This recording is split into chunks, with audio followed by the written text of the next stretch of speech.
പിതാവിന്റെയും പുത്രന്റെയും പരിശുദ്ധാത്മാവിന്റെയും നാമത്തിൽ ആമേൻ.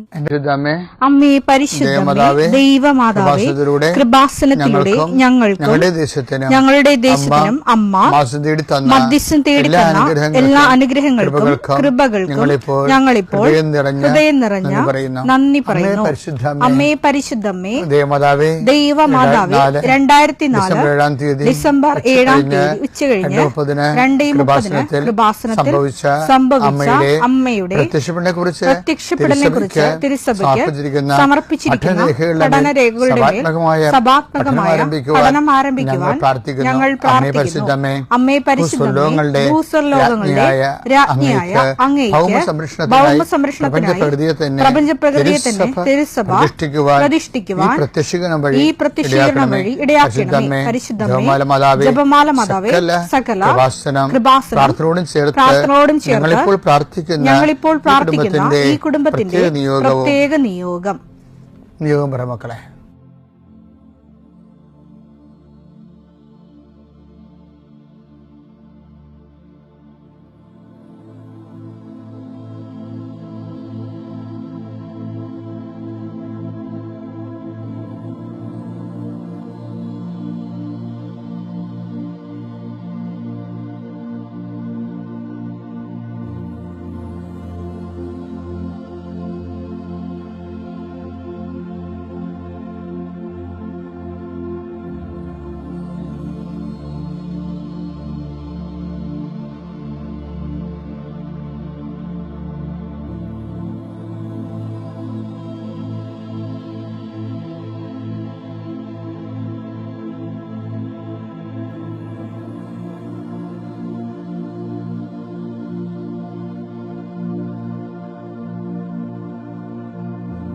അമ്മയുടെ പ്രത്യക്ഷീകരണത്തിന്റെ ഈ അനുഗ്രഹവേളയിൽ ഞങ്ങൾക്ക് സാധിച്ചു തരുവാൻ കനിയണമേ. ആമേൻ. വിശ്വാസ പ്രമാണം. സർവശക്തനായ പിതാവും ആകാശത്തിന്റെയും ഭൂമിയുടെയും സൃഷ്ടാവുമായ ദൈവത്തിൽ ഞാൻ വിശ്വസിക്കുന്നു. അവിടുത്തെ ഏകപുത്രനും ഞങ്ങളുടെ കർത്താവുമായ ഈശോ മിശിഹായിലും ഞാൻ വിശ്വസിക്കുന്നു. ഈ പുത്രൻ പരിശുദ്ധാത്മാവിനാൽ ഗർഭസ്ഥനായി കന്യകാമറിയത്തിൽ നിന്ന് പിറന്ന് പൊന്തിയോസ് പീലാത്തോസിന്റെ കാലത്ത് പീഡകൾ സഹിച്ച് കുരിശിൽ തറയ്ക്കപ്പെട്ട് മരിച്ച് അടക്കപ്പെട്ട് പാതാളങ്ങളിൽ ഇറങ്ങി മരിച്ചവരുടെ ഇടയിൽ നിന്ന് 3-ാം നാൾ ഉയർത്ത് സ്വർഗത്തിലേക്ക് എഴുന്നള്ളി സർവശക്തിയുള്ള പിതാവായ ദൈവത്തിന്റെ വലതുഭാഗത്തിരിക്കുന്നു. അവിടെ നിന്ന് ജീവിക്കുന്നവരെയും മരിച്ചവരെയും വിധിക്കുവാൻ വരുമെന്നും ഞാൻ വിശ്വസിക്കുന്നു. പരിശുദ്ധാത്മാവിലും ഞാൻ വിശ്വസിക്കുന്നു. വിശുദ്ധ കത്തോലിക്കാ സഭയിലും പുണ്യവാന്മാരുടെ ഐക്യത്തിലും പാപങ്ങളുടെ മോചനത്തിലും ശരീരത്തിന്റെ ഉയർപ്പിലും നിത്യമായ ജീവിതത്തിലും ഞാൻ വിശ്വസിക്കുന്നു. ആമേൻ. സുഖസ്ഥനായ ഞങ്ങളുടെ പിതാവേ, അങ്ങയുടെ നാമം പൂജിതമാകണമേ. അങ്ങയുടെ രാജ്യം വരണമേ. അങ്ങയുടെ തിരുമനസ് സ്വർഗത്തിലെ പോലെ ഭൂമിയിലും ആകണമേ. അന്നു വേണ്ടുന്ന ആഹാരം ഇന്ന് ഞങ്ങൾക്ക് തരണമേ. ഞങ്ങളോട് തെറ്റ് ചെയ്യുന്നവരോട് ഞങ്ങൾ ക്ഷമിക്കുന്നത് പോലെ ഞങ്ങളുടെ തെറ്റുകൾ ഞങ്ങളോടും ക്ഷമിക്കണമേ. ഞങ്ങളെ പ്രലോഭനത്തിൽ ഉൾപ്പെടുത്തരുതേ, തിന്മയിൽ ഞങ്ങൾ രക്ഷിക്കണമേ. ആമേൻ. നന്മ നിറഞ്ഞ മറിയമേ, സ്വസ്തി. കർത്താവ് അങ്ങയുടെ കൂടെ സ്ത്രീകളിൽ അങ്ങ് അനുഗ്രഹിക്കപ്പെട്ടവളാകുന്നു. അങ്ങയുടെ ഉദരത്തിൻ ഫലമായി ഈശോ അനുഗ്രഹിക്കപ്പെട്ടവനാകുന്നു. പരിശുദ്ധ മറിയമേ, തമ്പുരാന്റെ അമ്മേ, പാപികളായ ഞങ്ങൾക്ക് വേണ്ടി ഇപ്പോഴും ഞങ്ങളുടെ മരണസമയത്തും തമ്പുരാനോട് അപേക്ഷിക്കണമേ. ആമേൻ. കർത്താവിന്റെ ഉന്നതമായ നാമത്തിന് സ്വസ്ഥം ചെയ്യുന്നു. കർത്താവിന്റെ വിശുദ്ധ പൗരോഹിത്യത്തെ മഹത്വപ്പെടുത്തണമേ. കർത്താവ് സഭയിലുള്ള സാന്നിധ്യം പ്രകടമാക്കണമേ. 39 വർഷം ഞാൻ അർപ്പിച്ച കൃപാനയുടെ യോഗ്യതയായി കൃപാസ്ഥാന ജീവനോടെ പ്രത്യക്ഷപ്പെട്ട മാതാവിന്റെ മധ്യസ്ഥത്തിലെ ഈശോനാമത്തിൽ പ്രാർത്ഥിക്കുന്നു. മാതാവേ, ഒത്തിരി ആഗ്രഹിച്ചാണ് രാവിലെ എഴുന്നേറ്റ് വരണം മക്കള്. അവരുടെ രോഗങ്ങളെ നീ ഏറ്റെടുക്കണമെന്ന് പ്രാർത്ഥിക്കുന്നു. അവരെ നീ സാന്ത്വനപ്പെടുത്തണം. പ്രത്യേകിച്ച് ശാരീരികമായ അവശതകളും രോഗങ്ങളും പരുക്കളും പൊറുക്കാത്ത മുറിവുകളും ഉള്ളവര് കർത്താവെ, അവരെ ഈ പ്രഭാതത്തിൽ അങ്ങ് സ്പർശിക്കണേ ഈശോയെ. കർത്താവെ, ചിലരൊക്കെ ഒരു ദിവസമെങ്കിലും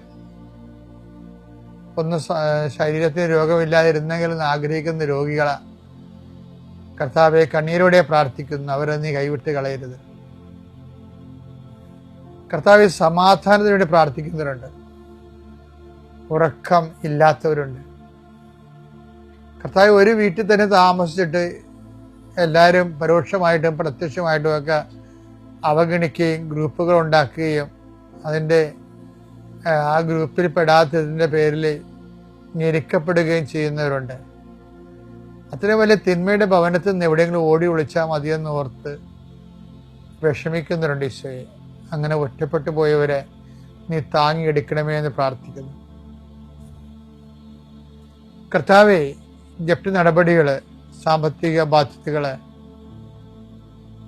കർത്താവേ ഇറങ്ങിക്കൊടുക്കണമെന്ന് പറഞ്ഞിരിക്കുന്നവര്, പൈസ അടക്കാൻ പറഞ്ഞിരിക്കുന്ന ഡേറ്റുകള്, പൈസ കൈ തികയാത്തവര്, പൂർണ്ണമായിട്ടും ഇല്ലാത്തവര്, അവരെയൊക്കെ നീ സന്ധിക്കണം. കർത്താവേ, ഞങ്ങള് 39 വർഷം അർപ്പിച്ച കുർബാനയുടെ യുഗതിയെ കൃപാസ്ഥാനത്താരെ ജീവനോടെ പ്രത്യക്ഷപ്പെട്ട മാതാവിന്റെ മധ്യസ്ഥത്തിൽ ഉടമ്പടിയെടുത്ത് പ്രാർത്ഥിച്ച 10,000-കണക്കിന് മക്കള് നടത്തിയ രാത്രിയും പകലും മഴയത്തും വെയിലത്തും നടത്തിയ പരിശുദ്ധ പ്രവർത്തനത്തിൽ യോഗ്യതയായി കർത്താവെ, കൃപ കുറഞ്ഞിട്ടുള്ള മക്കള്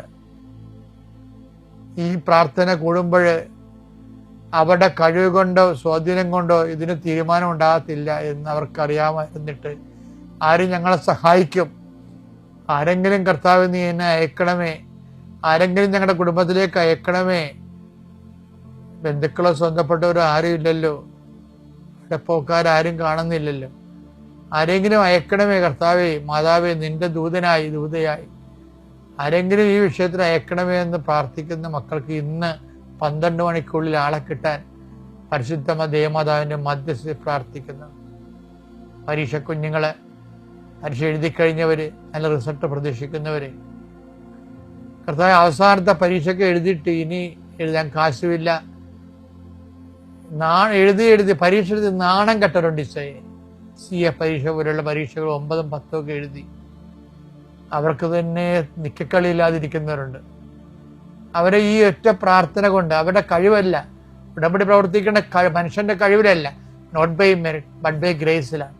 ആ ഗ്രേസിന്റെ ശക്തി യേശുക്രിസ്തുവിന്റെ വിശുദ്ധ രക്തത്തിൽ നിന്നാണ് കൃപയുണ്ടാവണമെങ്കിൽ അത് കർത്താവിന്റെ സൗജന്യ ദാനമാണെന്ന് മനസ്സിലാക്കിക്കൊണ്ട് കർത്താവിന്റെ കൃപയുടെ ശക്തിയാൽ എൻ്റെ എല്ലാ അപാകതകളും, എല്ലാ പരിചയക്കുറവുകളും, എല്ലാ പരാധീനതകളും പോരായ്മകളും യേശുനാമത്തിൽ പരിഹരിക്കപ്പെടുകയും നീ യേശുനാമത്തിൽ സൗഖ്യപ്പെടുകയും യേശുനാമം സമാധാനപ്പെടുകയും ചെയ്യട്ടെ.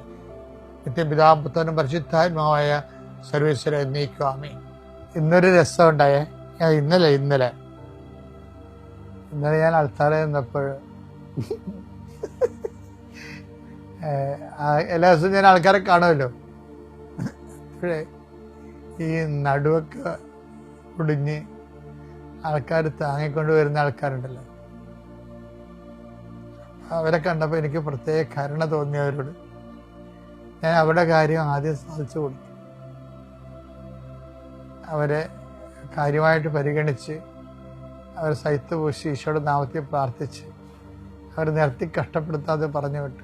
അപ്പം എൻ്റെ ഉള്ളിൽ ചിരി വരുന്നുണ്ട്. അത് ഞാൻ എന്നെ തന്നെ ആക്ഷേപിച്ചതനുസരിക്കും. കാര്യം ഈ കൃപാസനത്തിലെ ആൾക്കാരുടെ തിരക്ക് കാരണം ഞാൻ എല്ലാവരും ഒരുപോലെയാണ് പരിഗണിച്ചു പോണത്. ചില ആൾക്കാരെ പ്രത്യേകിച്ച് അങ്ങനെ പരിഗണിക്കരുത്. കാര്യം വെച്ച് കഴിഞ്ഞാൽ വിഷയം എന്ന് പറഞ്ഞാലേ, നമുക്ക് കൃപാസനം ടോക്കിൻ്റെ തന്നെ ഒരു രീതി എന്ന് പറയുന്നത് എന്താണ്, കസ്റ്റമർ കെയർ ചെയ്യത്തില്ല ഞങ്ങളാരും. കൃപാസനത്തിൽ വന്ന് എനിക്ക് മനസ്സിലാവും, ഈ ബിസിനസ് സെന്ററിലാണ് കസ്റ്റമർ കെയർ നടത്തുന്നത്. അപ്പോൾ ആ ചേട്ടാ ഇരിക്കും, ചേട്ടാ സുഖമാണ്, ചേട്ടാ വെള്ളം വേണം കുടിക്കാൻ, ആ പോണവരെ അവരെ പിന്തിരിഞ്ഞുകൊണ്ട് അവരെ പാമ്പർ ചെയ്തുകൊണ്ട് നടക്കും. ഇങ്ങനെ ഒരു കെയർ നിങ്ങൾക്ക് കൃപാസനത്തിൽ കിട്ടത്തില്ല, എനിക്കറിയാമല്ലോ. പക്ഷെ അതിന് പകരം വേറെ ഒരു കെയർ കിട്ടും. അത് റഫായിട്ടുള്ള കെയറാണ്. എന്താണ് കാര്യം? കവനൻ കെയർ. കവനന്റെ കാര്യത്തിൽ ഞങ്ങളൊരു കോംപ്രമൈസ് ചെയ്യില്ല. ചില ആൾക്കാർ വന്ന് ചോദിക്കും, ഈ ഉടമ്പടി എടുക്കാതെ അച്ഛനെ കാണാൻ വല്ല മാർഗവും ഉണ്ടോ എന്ന് ചോദിക്കുമ്പോൾ ചിലപ്പോൾ അവർ റഫായിട്ട് പറയും, വരാം ചേച്ചാ കൈ നനയൊന്നും മീൻ പിടിക്കണ്ട, വണ്ടി വിട്ടേക്കാൻ പറയും. അതിൻ്റെ ഞങ്ങൾ എന്താ ഉദ്ദേശിക്കുന്നത് വെച്ച് കഴിഞ്ഞാൽ ആ കവനന്റ് എന്ന് പറയുന്ന ദൈവം എത്രയോ ജനങ്ങളുടെ ലോകത്തുണ്ടായിരുന്നു. ഇതിനേക്കാൾ ലക്ഷക്കണക്കിന് മനുഷ്യര് അത് അനുഭവിച്ചു. ഇന്നും എന്തുമാത്രം അക്രൈസ്തവരാണ് അൾത്താരയിൽ ഇന്നലെ കരഞ്ഞുകൊണ്ട് സാക്ഷ്യം പറയണ ദൈവത്തെ അനുഭവിച്ചിട്ട്. അതൊക്കെ ഓർക്കുമ്പോഴേ, അതായത് ഒരു ദിവസം ഇന്നലെ കിട്ടിയ ഒരു സാക്ഷ്യം എന്നറിയാമോ? അതായത് ഒരു ചേച്ചിയുടെ ഒരു പ്രധാനപ്പെട്ട വിഷയം, അവരിങ്ങനെ തുപ്പി തുപ്പി നടക്കും, ഭക്ഷണം കഴിക്കത്തില്ല. അപ്പൊ അവരെ മെലിഞ്ഞ ആള് അൾത്താരെ പിടിച്ചു കൊണ്ടുവരുന്നത്. കൊണ്ടുവരുമ്പോ അവര് വന്നപ്പോ തന്നെ അവര് വീണ് കഴിഞ്ഞ ശേഷം അവർക്ക് ബോധം വന്നപ്പോ, മാതാവിന്റെ തിരുസേന വന്നപ്പോൾ അവർ ബോധം വന്നപ്പോ അവർ ഭക്ഷണം കഴിക്കാൻ തുടങ്ങി.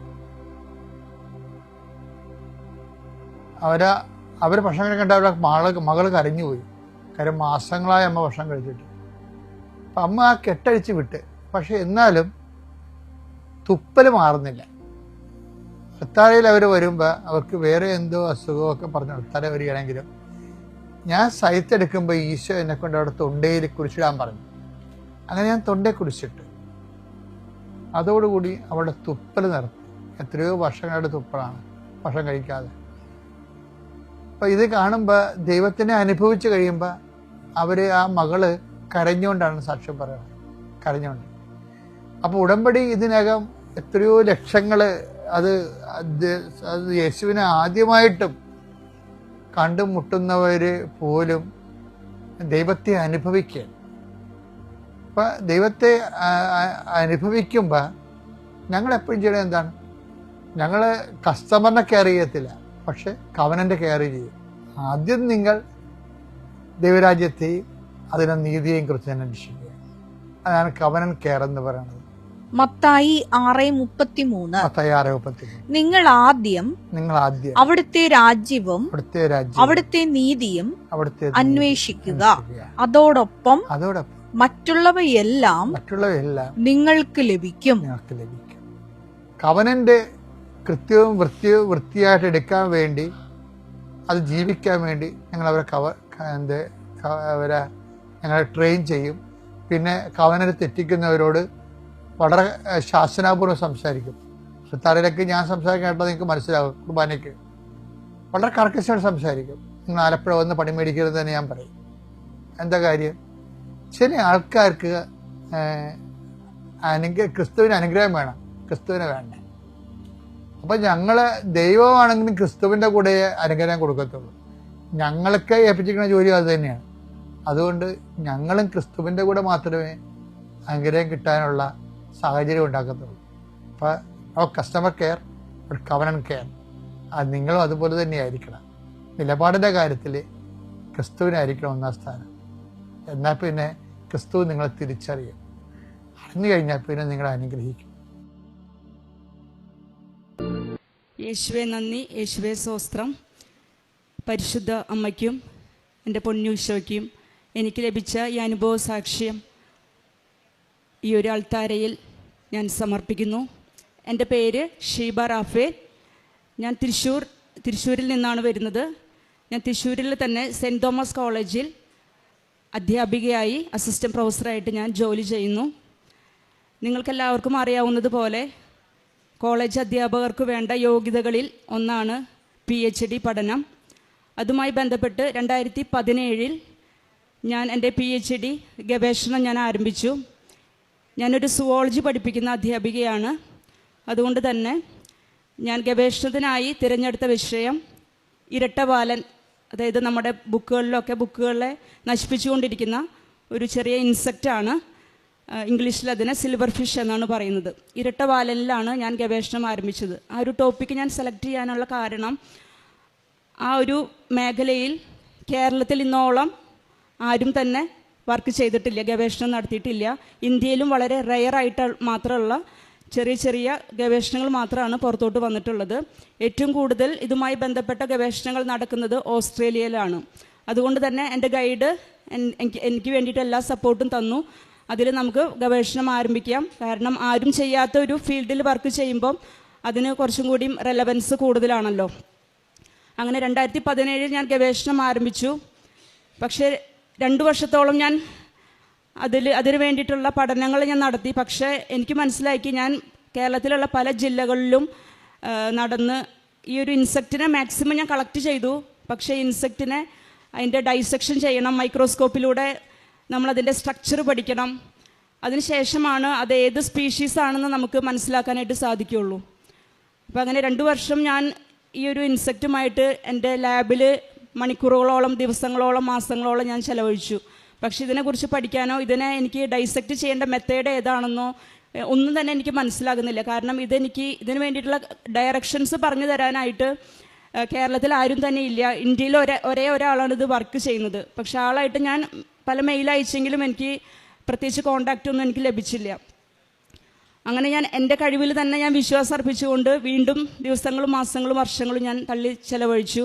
2017 തുടങ്ങിയ റിസർച്ച് 2022 വരെ ഞാൻ കൊണ്ടുപോയി. പക്ഷേ ഒരു ഇമ്പ്രൂവ്മെൻറ്റും അതിനകത്ത് നടന്നിട്ടില്ല. അപ്പോൾ ഞാൻ ഈ ജൈവശാസ്ത്രത്തിൽ ഗവേഷണം നടത്തുന്ന കേരളത്തിലെ പല സീനിയറായിട്ടുള്ള സയൻറ്റിസ്റ്റുമാരുടെ ഉപദേശം തേടാനായിട്ട് ഞാൻ സുവോളജിക്കൽ സർവേ ഓഫ് ഇന്ത്യയിൽ ഞാൻ ഒരു വിസിറ്റ് നടത്തുകയുണ്ടായി. അപ്പോൾ ആ ഒരു ശാസ്ത്രജ്ഞന്മാരായിട്ട് ഞാൻ സംസാരിച്ചപ്പോൾ അവരാദ്യമേ എന്നോട് പറഞ്ഞത്, മോളെ ഈ ഒരു വിഷയം നമുക്ക് ചെയ്യാൻ പറ്റില്ല. കാരണം കേരളത്തിലോ ഇന്ത്യയിലോ ഇതിനെക്കുറിച്ച് വർക്ക് നടക്കുന്നില്ല. പിന്നെ ഇതൊരു വളരെ പ്രിമിറ്റീവായിട്ടുള്ളൊരു ഇൻസെക്റ്റാണ്. ഇതിന് വളരെ അഡ്വാൻസ്ഡ് ആയിട്ടുള്ള ഇൻസ്ട്രുമെൻസും കാര്യങ്ങളൊക്കെ നമുക്ക് ആവശ്യമുണ്ട്. അതുകൊണ്ട് മോള് ഇതിലോട്ട് ഇനി മുമ്പോട്ട് പോകണ്ട, പെട്ടെന്ന് തന്നെ ഈ ഒരു സബ്ജക്റ്റ് സ്കിപ്പ് ചെയ്തിട്ട് വേറൊരു സബ്ജക്റ്റ് സെലക്ട് ചെയ്യണം. അത് കേട്ടപ്പോൾ ഞാനാകെ തളർന്നു പോയി. കാരണം ഓൾറെഡി 3 വർഷം അതിനു വേണ്ടിയിട്ട് ഞാൻ സമയം സ്പെൻഡ് ചെയ്തു. കുറേ ജില്ലകളിൽ സന്ദർശിച്ച് കുറേ ഇൻസെക്റ്റുകളെ ഞാൻ കളക്ട് ചെയ്തു. പക്ഷേ എനിക്കൊന്നും തന്നെ എൻ്റെ കഴിവുകൊണ്ട് ഞാൻ വിചാരിച്ച കാര്യങ്ങളൊന്നും സാധിച്ചില്ല. അപ്പോഴൊക്കെ എൻ്റെ അമ്മ എന്നോട് പറയും, മോൾ കൃപാസനത്തിൽ പോയിട്ട് ഒരു ഉടമ്പടിയായിട്ട് പ്രാർത്ഥിക്കും. അപ്പോൾ അത് നടക്കുമെന്ന് കൂടെ എന്നോട് പറയാറുണ്ടായിരുന്നെങ്കിലും ഞാൻ എന്തിനാണ് അവിടെ പോയിട്ട് പ്രാർത്ഥിക്കുന്നത്? അല്ലാണ്ട് തന്നെ ഞാൻ പ്രാർത്ഥിക്കുന്നുണ്ട്. പറ്റാവുന്ന സമയത്ത് അറ്റ്ലീസ്റ്റ് ഞായറാഴ്ചകളിൽ ഞാൻ കുർബാനയിൽ പങ്കെടുക്കുന്നുണ്ട്. കുടുംബ പ്രാർത്ഥനയും പരമാവധി ഞാൻ ഒഴിവാക്കാറില്ല. ബൈബിൾ വായന എനിക്ക് ഉണ്ടായിരുന്നില്ല. അപ്പോൾ അങ്ങനെ ഒരു 6 വർഷം മുമ്പോട്ട് പോയിട്ടും എനിക്ക് ഒരു പ്രോഗ്രസ്സും ഉണ്ടായില്ല. അവസാനം ഞാൻ അമ്മ പറഞ്ഞതുപോലെ അമ്മേനെ അനുസരിക്കാൻ തീരുമാനിച്ചു. അങ്ങനെ 2022 നവംബർ മാസത്തിലാണ് ഞാൻ ഇവിടെ ഉടമ്പടി എടുക്കാനായിട്ട് വരുന്നത്. അപ്പോൾ മാതാവിനോട് ഞാൻ കരഞ്ഞ് പ്രാർത്ഥിച്ചു. അതിൻ്റെ ഫലമായിട്ട് ഇവിടെ വന്ന് ഉടമ്പടി എടുത്ത് പിന്നെ ഞാൻ എൻ്റെ ജീവിതത്തിൽ ഒരുപാട് വിശുദ്ധീകരണം വന്നു. എല്ലാ ദിവസവും ഞാൻ വിശുദ്ധ കുർബാനയിൽ പങ്കെടുക്കാൻ തുടങ്ങി. എല്ലാ ദിവസവും ബൈബിൾ വായനയ്ക്കായിട്ട് ഞാൻ ഒരു അരമണിക്കൂർ ഞാൻ സമയം ചെലവഴിക്കാനായിട്ട് തുടങ്ങി. പിന്നീട് ഞാൻ എൻ്റെ റിസർച്ച് ലാബിലേക്ക് പോവുകയാണ്. അപ്പോൾ ഞാൻ എൻ്റെ റിസർച്ചുമായിട്ട് ബന്ധപ്പെട്ട് കുറേ പ്രബന്ധങ്ങൾ ഞാൻ ഗൂഗിളിൽ ഞാൻ സെർച്ച് ചെയ്ത് വായിക്കും. അപ്പോൾ ഒരു പേര് എനിക്ക് സ്ട്രൈക്ക് ചെയ്തു. അതായത് ഓസ്ട്രേലിയയിൽ ഇതിനെക്കുറിച്ച് ഒരുപാട് പഠനങ്ങൾ നടക്കുന്നുണ്ട്. അപ്പോൾ അതിലുള്ള ഒരു സയൻറ്റിസ്റ്റിൻ്റെ പേര് എൻ്റെ മനസ്സിൽ മാതാവിൻ്റെ അനുഗ്രഹം കൊണ്ട്, മാധ്യസ്ഥം കൊണ്ട് ഒരു പേര് സ്ട്രൈക്ക് ചെയ്തു, ഡോക്ടർ ഗ്രേം സ്മിത്ത്. അപ്പോൾ എനിക്ക് മാതാവ് ഉള്ളിലിരുന്ന് തന്നെ തോന്നിപ്പിക്കുകയാണ്, ആ ഒരു സയൻറ്റിസ്റ്റിന് മോളൊരു ലെറ്റർ എഴുത്, മോളുടെ വിഷമങ്ങൾ പറഞ്ഞുകൊണ്ട് മോളെ സഹായിക്കാൻ പറ്റുമെന്ന് ചോദിച്ചുകൊണ്ട് ഒരു ലെറ്റർ എഴുതാൻ പറഞ്ഞിട്ട് മാതാവ് എന്നെ കൊണ്ട് തോന്നിപ്പിക്കുകയാണ്. എപ്പോഴും മാതാവിൻ്റെ കാശുരൂപം എൻ്റെ കയ്യിൽ ഞാൻ പിടിക്കാറുണ്ട്. അപ്പോൾ എനിക്ക് പ്രതീക്ഷയൊന്നും ഉണ്ടായിരുന്നില്ല. കാരണം എൻ്റെ ലാബിൽ തന്നെ ഒരുപാട് റിസർച്ച് സ്കോളേഴ്സ് വർക്ക് ചെയ്യുന്നുണ്ട്. അവരും അവരുടെ ഇതുപോലെയുള്ള ഡിഫിക്കൽട്ടി സിറ്റുവേഷൻസിൽ ഫോറിൻ ഓതേഴ്സായിട്ട് കൊളാബറേറ്റ് ചെയ്യാൻ ശ്രമിക്കുകയായിരുന്നു. പക്ഷേ അവരത്രയും തിരക്കുള്ള മനുഷ്യരായതുകൊണ്ട് പലപ്പോഴും തിരിച്ചൊരു റിപ്ലൈ കിട്ടാറില്ല. പക്ഷെ മാതാവിൻ്റെ ഒരു ഇടപെടൽ മൂലം ഞാൻ മനസ്സോടെ ഞാനൊരു ഇമെയിലിൽ എൻ്റെ ബുദ്ധിമുട്ട്, ഞാൻ കേരളത്തിൽ നിന്നുള്ളൊരു ഗവേഷകയാണ്, ഞാൻ സിൽവർ ഫിഷിലാണ് വർക്ക് ചെയ്യുന്നത്, പക്ഷേ എനിക്കിതിനകത്ത് വർക്ക് ചെയ്യാൻ പറ്റുന്നില്ല, എന്നെ ഒന്ന് സഹായിക്കാൻ പറ്റുമോ എന്ന് ചോദിച്ചിട്ട് ഞാനൊരു മെയിൽ അയച്ചു. വിത്തിൻ 20 മിനിറ്റ്സിനുള്ളിൽ വലിയൊരു ലെറ്ററാണ് എനിക്ക് തിരിച്ചു വന്നത്. അപ്പോൾ സാറിന് ഭയങ്കര സന്തോഷമായി. കാരണം ഈ ഒരു ഫീൽഡിൽ വർക്ക് ചെയ്യാനായിട്ട് ആരും മുമ്പോട്ട് വരുന്നില്ല. കാരണം അത്രയും ഡിഫിക്കൽട്ടായിട്ടുള്ളൊരു മേഖലയാണത്. സിൽവർ ഫിഷിനെ കുറിച്ച് പഠിക്കാനായിട്ട് മുമ്പോട്ട് വരാത്തതും അതിൻ്റെ അത്രയും ഡിഫിക്കൽട്ട് സ്ട്രക്ചർ ആയതുകൊണ്ടാണ്. അപ്പോൾ സാർ എല്ലാ ഹെൽപ്പും വാഗ്ദാനം ചെയ്തുകൊണ്ടുള്ള ഒരു ലെറ്ററാണ് എനിക്ക് അയച്ചത്. അതുമാത്രമല്ല, ഞാൻ എൻ്റെ പഠനകാലത്ത് ഈ ഒരു 6 വർഷം കൊണ്ട് പല പേപ്പേഴ്സ് ഞാൻ ഡൗൺലോഡ് ചെയ്യാൻ ശ്രമിക്കുമ്പോൾ അതെല്ലാം സ്പാനിഷിലും ലാറ്റിൻ ലാംഗ്വേജസിലൊക്കെയാണ് ഫോറിൻ ഓതേഴ്സ് അത് എഴുതിയിരിക്കുന്നത്. അതൊന്നും ഡൗൺലോഡബിൾ ഫോർമാറ്റിലല്ല. ഡൗൺലോഡ് ചെയ്താലേ എനിക്കിത് വായിക്കാൻ പറ്റില്ല. അതുകൊണ്ട് തന്നെ എൻ്റെ ബേസിക് ആയിട്ടുള്ള സ്റ്റഡീസ് എനിക്ക് ഇമ്പോസിബിൾ ആയിരുന്നു. അപ്പോൾ ഈ ഒരു വ്യക്തിയായിട്ട് പരിചയപ്പെട്ടപ്പോൾ ഈ വ്യക്തിയിലൂടെ വീണ്ടും മാതാവ് ഇടപെടുകയാണ്. മാതാവ് എന്താണ് ചെയ്തതെന്ന് വെച്ച് കഴിഞ്ഞാൽ, ഈ വ്യക്തി ഈ ഒരു ഇംഗ്ലീഷ് സ്പാനിഷിലും ലാറ്റിൻസിലും ഉള്ള ഈ ഒരു ലെറ്റേഴ്സ് എല്ലാം, ഈ പഠനങ്ങളെല്ലാം എനിക്ക് വേണ്ടിയിട്ട് ഇംഗ്ലീഷിലോട്ട് ട്രാൻസ്ലേറ്റ് ചെയ്ത് അതെല്ലാം ഒരു പെൻ ഡ്രൈവിലാക്കി എനിക്കത് അയച്ചു തന്നു. ഞാൻ തീർച്ചയായിട്ടും വിശ്വസിക്കുന്നു അത് ദൈവം മാതാവ് എവിടെയോ ഇരുന്നിട്ട് എനിക്ക് വേണ്ടിയിട്ട് ആ ഒരു ശാസ്ത്രജ്ഞന്മാരിലൂടെ വർക്ക് ചെയ്തതാണ്. കാരണം ഒരിക്കലും ഒരു സീനിയറായിട്ടുള്ള ഒരു ശാസ്ത്രജ്ഞന്മാർ ഒരിക്കലും ഇത്രയും എഫേർട്ട് എടുക്കില്ല. അവരെനിക്ക് കുറേ ഹാർഡ് കോപ്പീസും പെൻ ഡ്രൈവും ഒക്കെ ആക്കി എനിക്ക് അയച്ചു തന്നു. അപ്പോൾ അവർ കുറേ ഡയറക്ഷൻസ് പറഞ്ഞു തന്നു, ഡൈസെക്റ്റ് ചെയ്യുമ്പോൾ ശ്രദ്ധിക്കേണ്ട കാര്യങ്ങൾ എല്ലാം എനിക്ക് പറഞ്ഞു തന്നു. അപ്പോൾ ഞാൻ വീണ്ടും പ്രതീക്ഷയോടുകൂടി, മാതാവിൻ്റെ കാശുരൂപം എപ്പോഴും എൻ്റെ കയ്യിലുണ്ട്, ഞാൻ പ്രാർത്ഥിക്കും. പ്രതീക്ഷയോടുകൂടി ഞാൻ മൈക്രോസ്കോപ്പിന് മുമ്പിൽ എത്തുകയാണ്. വീണ്ടും അവർ പറഞ്ഞ നിർദ്ദേശം അനുസരിച്ച് മൈക്രോസ്കോപ്പിലൂടെ ഇതിനെ ഞാൻ ഡൈസെക്റ്റ് ചെയ്യാൻ ശ്രമിക്കുകയാണ്. പക്ഷെ വീണ്ടും എനിക്ക് എൻ്റെ കണ്ണുകൾ കൊണ്ട് പല സ്ട്രക്ചേഴ്സും കാണാനായിട്ട് പറ്റുന്നില്ല. വീണ്ടും ഞാൻ ഭയങ്കര നിരാശയായി. വീണ്ടും ഞാൻ അപ്പോഴൊക്കെ ഞാൻ ബൈബിളാണ് ഞാൻ ഡിപ്പെൻഡ് ചെയ്യുക. അപ്പോൾ കുറച്ചും കൂടി ഞാൻ ബൈബിളിലോട്ട് കുറച്ചും കൂടി ആഴപ്പെട്ടു. കാരണം മനുഷ്യരോട് പറഞ്ഞു കഴിഞ്ഞാൽ അത് ആർക്കും മനസ്സിലാവില്ല. ആരോടൊക്കെ പറഞ്ഞു കഴിഞ്ഞാലും അവർ എന്നോട് തിരിച്ചു പറയുക, എൻ്റെ മോളെന്ന് വെച്ചാൽ തീരെ പറ്റുന്നില്ലെങ്കിൽ അത് സ്കിപ്പ് ചെയ്തോ, എന്തായാലും ഒരു 3-4 വർഷം നമുക്ക് മിസ്സായി, സാരില്ല, ഇനി നമുക്ക് സമയമുണ്ട്, ഒരു പുതിയ ടോപ്പിക് എടുത്തോ, എന്നിട്ട് അതിൽ നമുക്ക് സ്റ്റാർട്ട് ചെയ്യാം. അങ്ങനെ ഒരു ആൻസർ മാത്രമാണ് എനിക്ക് തിരിച്ച് കിട്ടുക. അപ്പോൾ ഞാൻ കൂടുതലും ബൈബിൾ വായനയിലോട്ട് കടക്കാനായിട്ട് തുടങ്ങി. അപ്പോൾ എൻ്റെ റിസർച്ച് ലാബിൽ ഞാൻ എൻ്റെ ബൈബിൾ കൊണ്ടുവയ്ക്കും. എന്നിട്ട് എനിക്ക് ഡൈസെക്റ്റ് ചെയ്യാനായിട്ട് ഞാൻ ശ്രമിക്കും. സ്ട്രക്ചേഴ്സ് ഒന്നും തന്നെ എനിക്ക് മനസ്സിലാവുന്നില്ല, എൻ്റെ കണ്ണുകൾ കൊണ്ട് എനിക്കൊന്നും മനസ്സിലാകുന്നില്ല. ഞാൻ ബൈബിൾ തുറന്ന് വായിക്കും. അങ്ങനെ വായിച്ചപ്പം എനിക്ക് കിട്ടിയ ഒരു വചനം ഇതായിരുന്നു. പ്രഭാഷകൻ്റെ പുസ്തകത്തിൽ അധ്യായം 23 വാക്യങ്ങൾ 19-ാം തിരുവചനം, കർത്താവിൻ്റെ കണ്ണുകൾ സൂര്യനേക്കാൾ 10,000 മടങ്ങ് പ്രകാശമുള്ളതാണ്.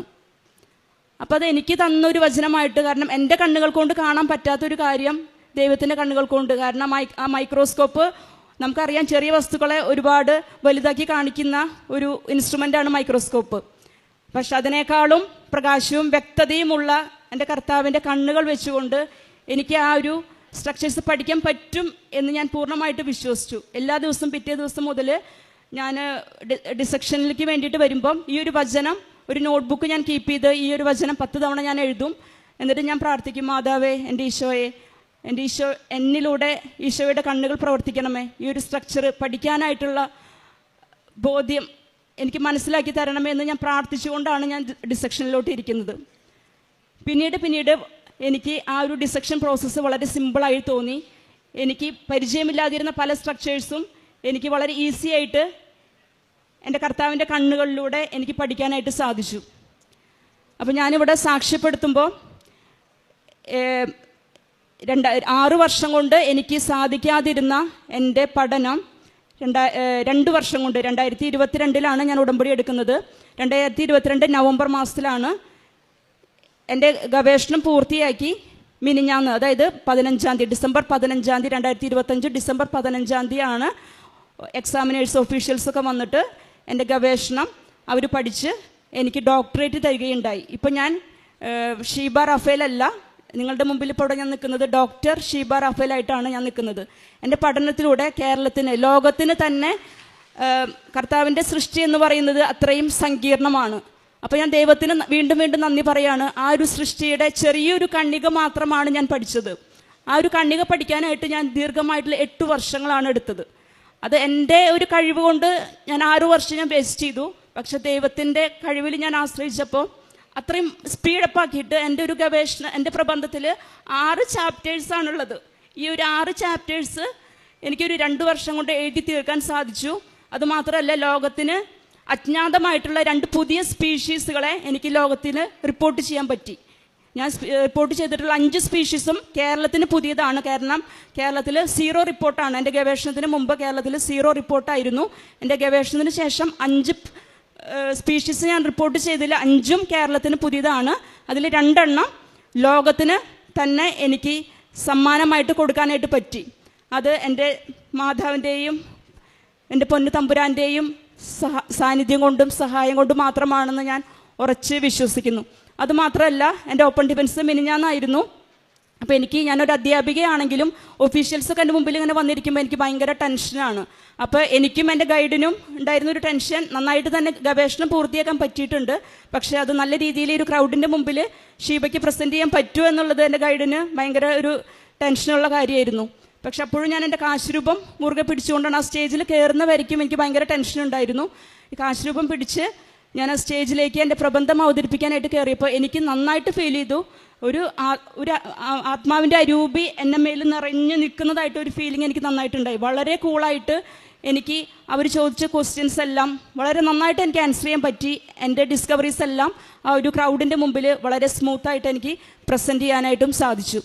എന്നെ ഈ ഒരു നിലയിലേക്ക് ഉയർത്തിയ എൻ്റെ തമ്പുരാന് എനിക്ക് വേണ്ടി മാധ്യസ്ഥം അപേക്ഷിച്ച പരിശുദ്ധ അമ്മയ്ക്ക് 1000 നന്ദി പറയുന്നു. രണ്ടാമതായിട്ട് എൻ്റെ ജീവിതത്തിൽ വന്നിട്ടുള്ള ഒരു നവീകരണമാണ്, ജീവിത നവീകരണമാണ്. ഞാൻ നിങ്ങളോട് നേരത്തെ പറഞ്ഞിട്ടുള്ളത് പോലെ ഞാൻ ഈ ഉടമ്പടി എടുക്കുന്നതിന് മുമ്പ് ഞാൻ പ്രാർത്ഥിക്കും. അതിനുവേണ്ടി പക്ഷേ ഞാൻ സമയമൊന്നും സ്പെൻഡ് ചെയ്യാറില്ല. സമയം കിട്ടുമ്പോൾ മിക്കവാറും സൺഡേസ് മാത്രമാണ് ഞാൻ കുർബാനയ്ക്ക് പോകാറുള്ളൂ. ബൈബിൾ വായന തീരെയില്ല. കുടുംബ പ്രാർത്ഥനയുടെ സമയത്ത് വായിക്കുന്ന 2-3 മിനിറ്റ് ആ ഒരു ബൈബിൾ റീഡിങ് മാത്രമാണ് ഉണ്ടായിരുന്നത്. പക്ഷെ അതിനുശേഷം ഇപ്പോൾ ഞാൻ എല്ലാ ദിവസവും വിശുദ്ധ കുർബാനയിൽ പങ്കെടുക്കും. അപ്പോഴാണ് എനിക്ക് മനസ്സിലായത് എൻ്റെ തൃശ്ശൂർ ഇത്ര അധികം പള്ളികളുണ്ടോ എന്നുള്ളത് മനസ്സിലായത് ഇപ്പോഴാണ്. കാരണം എനിക്ക് എല്ലാ ദിവസവും നമ്മൾ ഭക്ഷണം കഴിക്കുന്ന പോലെ എനിക്ക് വിശുദ്ധ കുർബാനയിൽ പങ്കെടുത്തില്ലെങ്കിൽ എനിക്ക് എന്തോ ഒരു ഭയങ്കര ഒരു ഫീലിംഗ് ആണ്. ആ ഒരു ദിവസം എനിക്ക് ഇൻകംപ്ലീറ്റ് ആയ ഒരു ഫീലിംഗ് ആണ്. അതുകൊണ്ട് തന്നെ എല്ലാ പള്ളികളിലെയും ടൈമിങ്സൊക്കെ ഞാൻ കൃത്യമായിട്ട് മനസ്സിലാക്കി വെച്ച് എനിക്കൊരു ടൈം ശരിയായിട്ടില്ലെങ്കിൽ അടുത്ത ടൈമിലോട്ട് ഞാൻ കടന്ന് ഏതെങ്കിലും ഒരു പള്ളിയിൽ പോയിട്ട് ഞാൻ വിശുദ്ധ ബലി അർപ്പിക്കും. എന്തൊക്കെ ബുദ്ധിമുട്ടുകൾ ഉണ്ടായാലും അതുവരെ എനിക്ക് സമയമില്ല. എനിക്ക് കുമ്പസാരിക്കാൻ സമയമില്ല, എനിക്ക് വിശുദ്ധ കുർബാനയിൽ പങ്കെടുക്കാൻ സമയമില്ല. അപ്പോൾ ഇപ്പോഴും എനിക്ക് ജോലി തിരക്കാണ്. ഇപ്പോഴും എനിക്ക് ജോലി തിരക്കുണ്ട്. ഞാൻ ഗവേഷണം ചെയ്യുന്നുണ്ട്, കുട്ടികളെ പഠിപ്പിക്കുന്നുണ്ട്, എനിക്ക് 2 മക്കളുണ്ട്, വീട്ടിലെ കാര്യങ്ങൾ നോക്കണം. പക്ഷേ ഈ ജോലി തിരക്കിനിടയിലും എനിക്കിപ്പോൾ സമയം കിട്ടുന്നുണ്ട്. അപ്പോൾ ആ ദൈവത്തോട് കൂടിയായിരിക്കുമ്പം എനിക്ക് ലഭിക്കുന്ന ഒരു മാനസികമായിട്ടൊരു സന്തോഷം എനിക്ക് ആരോടും പറഞ്ഞറിയിക്കാൻ പറ്റില്ല. അപ്പോൾ ദൈവത്തിന്, മാധവന് ഒത്തിരി നന്ദി പറഞ്ഞുകൊണ്ട് എനിക്ക് ഈ ദൈവത്തിൻ്റെ സ്നേഹത്തിൽ ഞാൻ എത്ര വളർന്നു വന്നാലും ദൈവത്തിൻ്റെ സ്നേഹത്തിൽ എന്നെ തുടർന്ന് കൊണ്ടുപോകണമേ എന്ന് ഞാൻ അപേക്ഷിച്ചുകൊണ്ട് ഞാൻ നിർത്തുന്നു. നന്ദി. കാരുണ്യ പ്രവർത്തികൾ ഞാനൊരു ടീച്ചിങ് ഫീൽഡിലായിരുന്നതുകൊണ്ട് തന്നെ എനിക്ക് മറ്റ് സ്ഥലങ്ങളിലോട്ട് പോയിട്ട് എനിക്ക് രോഗികളെ കാണേണ്ട ആവശ്യമില്ല. പലപ്പോഴും എൻ്റെ സ്റ്റുഡൻസുമായി ബന്ധപ്പെട്ട പല വ്യക്തികളും എന്നെ ഇങ്ങോട്ട് പലപ്പോഴും അപ്രോച്ച് ചെയ്യാറുണ്ട്. അപ്പോൾ എന്നെക്കൊണ്ട് പറ്റുന്ന രീതിയിലുള്ള സാമ്പത്തികമായിട്ടുള്ള പല കാര്യങ്ങളും ഞാൻ ചെയ്തു കൊടുക്കാറുണ്ട്. സ്റ്റുഡൻസിനെ ആയാലും എനിക്ക് പറ്റുന്ന രീതിയിൽ വീക്കായിട്ടുള്ള കുട്ടികളെ ഞാൻ അവർക്ക് വേണ്ട ഡയറക്ഷൻസ് കൊടുക്കും. അപ്പോൾ അവരെ എന്നോടൊപ്പം ചേർത്ത് നിർത്താനായിട്ട് ഞാൻ ശ്രമിക്കാറുണ്ട്. പിന്നെ ബൈബിൾ വായന ഞാൻ എല്ലാ ദിവസവും ബൈബിൾ വായിക്കാനായിട്ട് ഞാൻ ശ്രമിക്കാറുണ്ട്. പ്രേക്ഷിത പ്രവർത്തനം ഞാൻ എല്ലാ മാസവും പത്രം ഞാൻ കൊടുക്കാറുണ്ട്. പക്ഷേ എനിക്ക് ഒത്തിരി സ്പീഡായിട്ട് അത് ചെയ്യാൻ പറ്റില്ല. കാരണം പല സ്ഥലങ്ങളിലും പത്രം കൊടുക്കുമ്പോൾ അവർ പത്രം വാങ്ങുമെങ്കിലും ഞാൻ നടന്ന് തിരിഞ്ഞു നോക്കുമ്പോൾ അവർ പല സ്ഥലങ്ങളിലും അത് അങ്ങനെ എറിഞ്ഞ് കളയുന്ന ഒരു ടെൻഡൻസി ഞാൻ പലപ്പോഴും നോട്ട് ചെയ്തിട്ടുണ്ട്.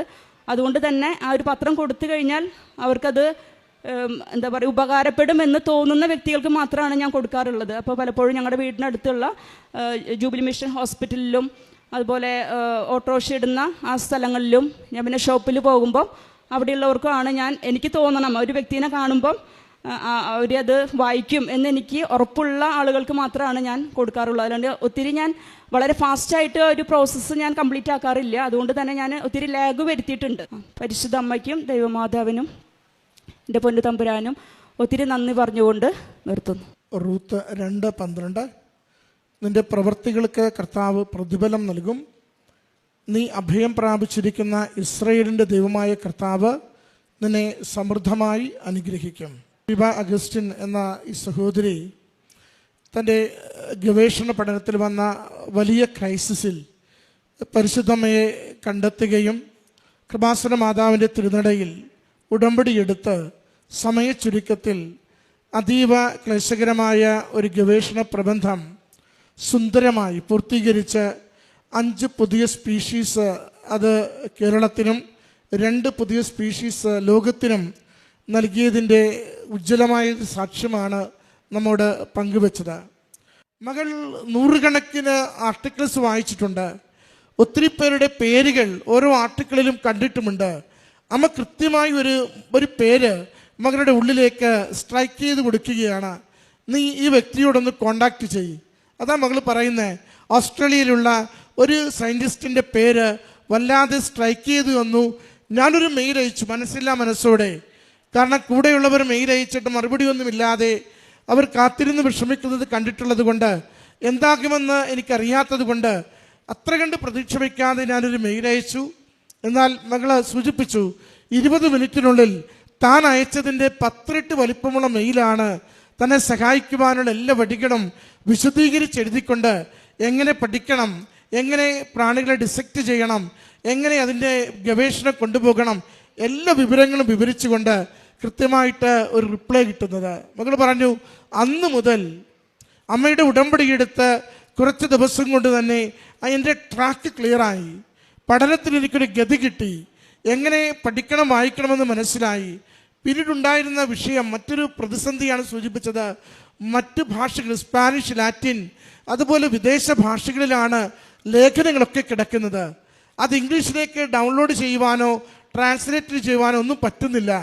അത് വലിയൊരു പ്രതിബന്ധം പോലെ ഇങ്ങനെ നിൽക്കുമ്പോൾ അതിനും അമ്മ മാതാവ് ഒരുക്കി കൊടുത്തത് അതേ സയൻറ്റിസ്റ്റ്. അദ്ദേഹം മാക്സിമം വേണ്ടതൊക്കെയും ട്രാൻസ്ലേറ്റ് ചെയ്ത് ഇംഗ്ലീഷിലാക്കി പെൺഡ്രൈവിൽ അത് മകൾക്ക് അയച്ചു കൊടുക്കുന്നു. ഇതാണ് നമുക്ക് വേണ്ടി ഉടമ്പടി എടുക്കുന്ന മക്കൾക്ക് എപ്പോഴും ദൈവദൂതരുടെ സംരക്ഷണം ലഭിക്കുമെന്ന് പറയുന്നത്. അദ്ദേഹത്തിന് ഒരു മെച്ചവുമുള്ള കാര്യമല്ല. അദ്ദേഹത്തിന് പ്രത്യേകിച്ച് സഹായിക്കേണ്ട ആവശ്യമൊന്നുമില്ല. ആവശ്യത്തിലേറെ ഉത്തരവാദിത്വമുള്ള സയൻറ്റിസ്റ്റാണെന്ന് നമ്മൾ സൂചിപ്പിക്കുകയും ചെയ്തു. എങ്കിലും ഉടമ്പടി എടുത്താൽ നമ്മൾ പറയിലെ മലകൾ ഇടിച്ചു നിരപ്പാക്കും, വാതിലുകൾ തുറക്കപ്പെടും, ഓടാമ്പലുകൾ എത്ര ഇരുമ്പിൻ്റെതാണെങ്കിലും മാറ്റപ്പെടുമെന്നൊക്കെ വചനം നമ്മളെ യെശയ്യാ 45:2 വായിച്ച് പ്രാർത്ഥിക്കില്ലേ, പറയില്ലേ? അത്ര ശക്തമായ ഇടപെടലുകൾ ജീവിതത്തിലേക്ക് ദൈവമാതാവ് കൊണ്ടുവരികയാണ്. മകൾ പറയുന്നുണ്ട്, പഠനം പിന്നീട് എനിക്കൊരിക്കലും ഭാരമായിരുന്നില്ല.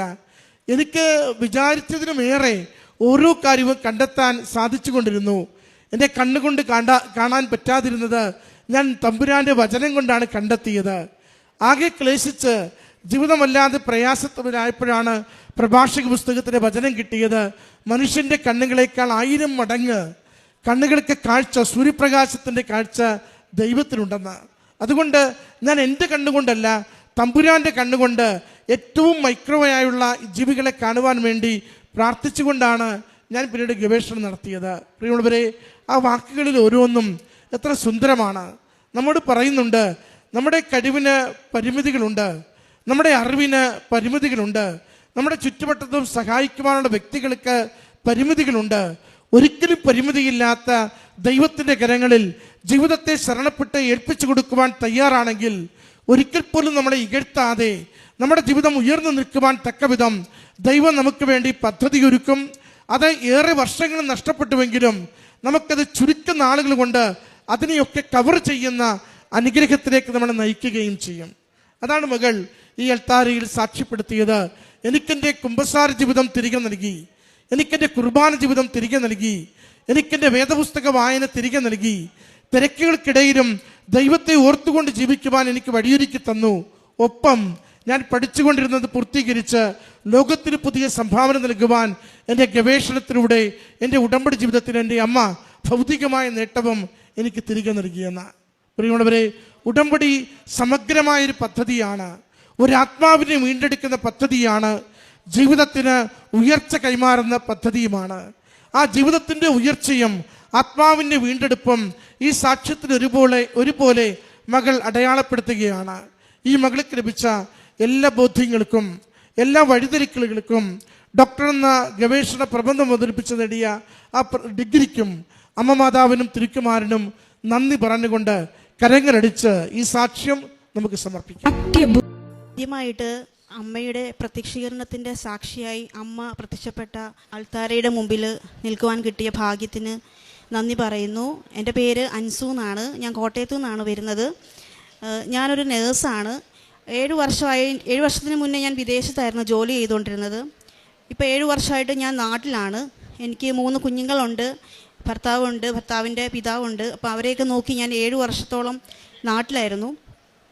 അങ്ങനെ ഇരിക്കെ നമ്മുടെ ഇന്നത്തെ ഒരു ചുറ്റുപാടിൽ നമുക്ക് ജീവിത സാഹചര്യങ്ങൾ കൂടുമ്പോൾ നമുക്ക് സാഹചര്യങ്ങളും സാമ്പത്തികവും ഒക്കെ ആവശ്യമായിട്ട് വരുന്ന ഒരു സാഹചര്യം വരുമ്പോൾ തീർച്ചയായിട്ടും നമ്മൾ തിരിച്ച് വന്ന ആ ഒരു ജോലിയിലേക്ക് പോകണം എന്ന് ആഗ്രഹിക്കും. അപ്പോൾ അങ്ങനെ ഞാനും ആഗ്രഹിച്ചു എനിക്കും തിരിച്ച് ജോലിയിലേക്ക് പോകണം എന്ന്. അപ്പോൾ അങ്ങനെ ഇരിക്കെ ഞാൻ ഒത്തിരി പ്രാർത്ഥിച്ചു കഴിഞ്ഞിട്ട് ഞാൻ തീരുമാനിച്ചു OET പഠിക്കാമെന്ന് വിചാരിച്ചു. അപ്പം അങ്ങനെ ഞാൻ OET 2024 പഠിക്കാൻ തുടങ്ങി. OET പഠിച്ച് പരീക്ഷയൊക്കെ കഴിഞ്ഞ് ആ സമയമായപ്പോഴേക്കും ഈ യൂറോപ്യൻ രാജ്യങ്ങളിലേക്കുള്ള എല്ലാ റിക്രൂട്ട്മെൻറ്റുകളും അവർ നിർത്തിവെച്ചു. അപ്പം ഞാൻ അങ്ങനെ ഇന്ന സ്ഥലത്ത് പോകണം എന്ന് ഞാൻ ഒരിക്കലും ആഗ്രഹിച്ചിട്ടില്ല, അങ്ങനെ പ്രാർത്ഥിച്ചിട്ടില്ല.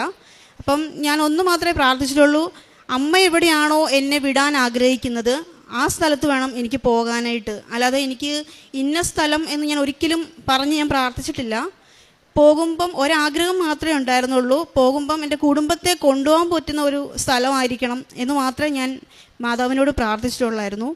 അങ്ങനെ ഞാൻ OET ഒക്കെ കഴിഞ്ഞ് റിക്രൂട്ട്മെൻ്റ് എല്ലാം നിർത്തി ആകെ വിഷമിച്ചിരുന്ന സമയത്ത് എൻ്റെ സുഹൃത്ത് ബെൽജിയത്തിലാണ് വർക്ക് ചെയ്യുന്നത്, എൻ്റെ അടുത്ത സുഹൃത്താണ്.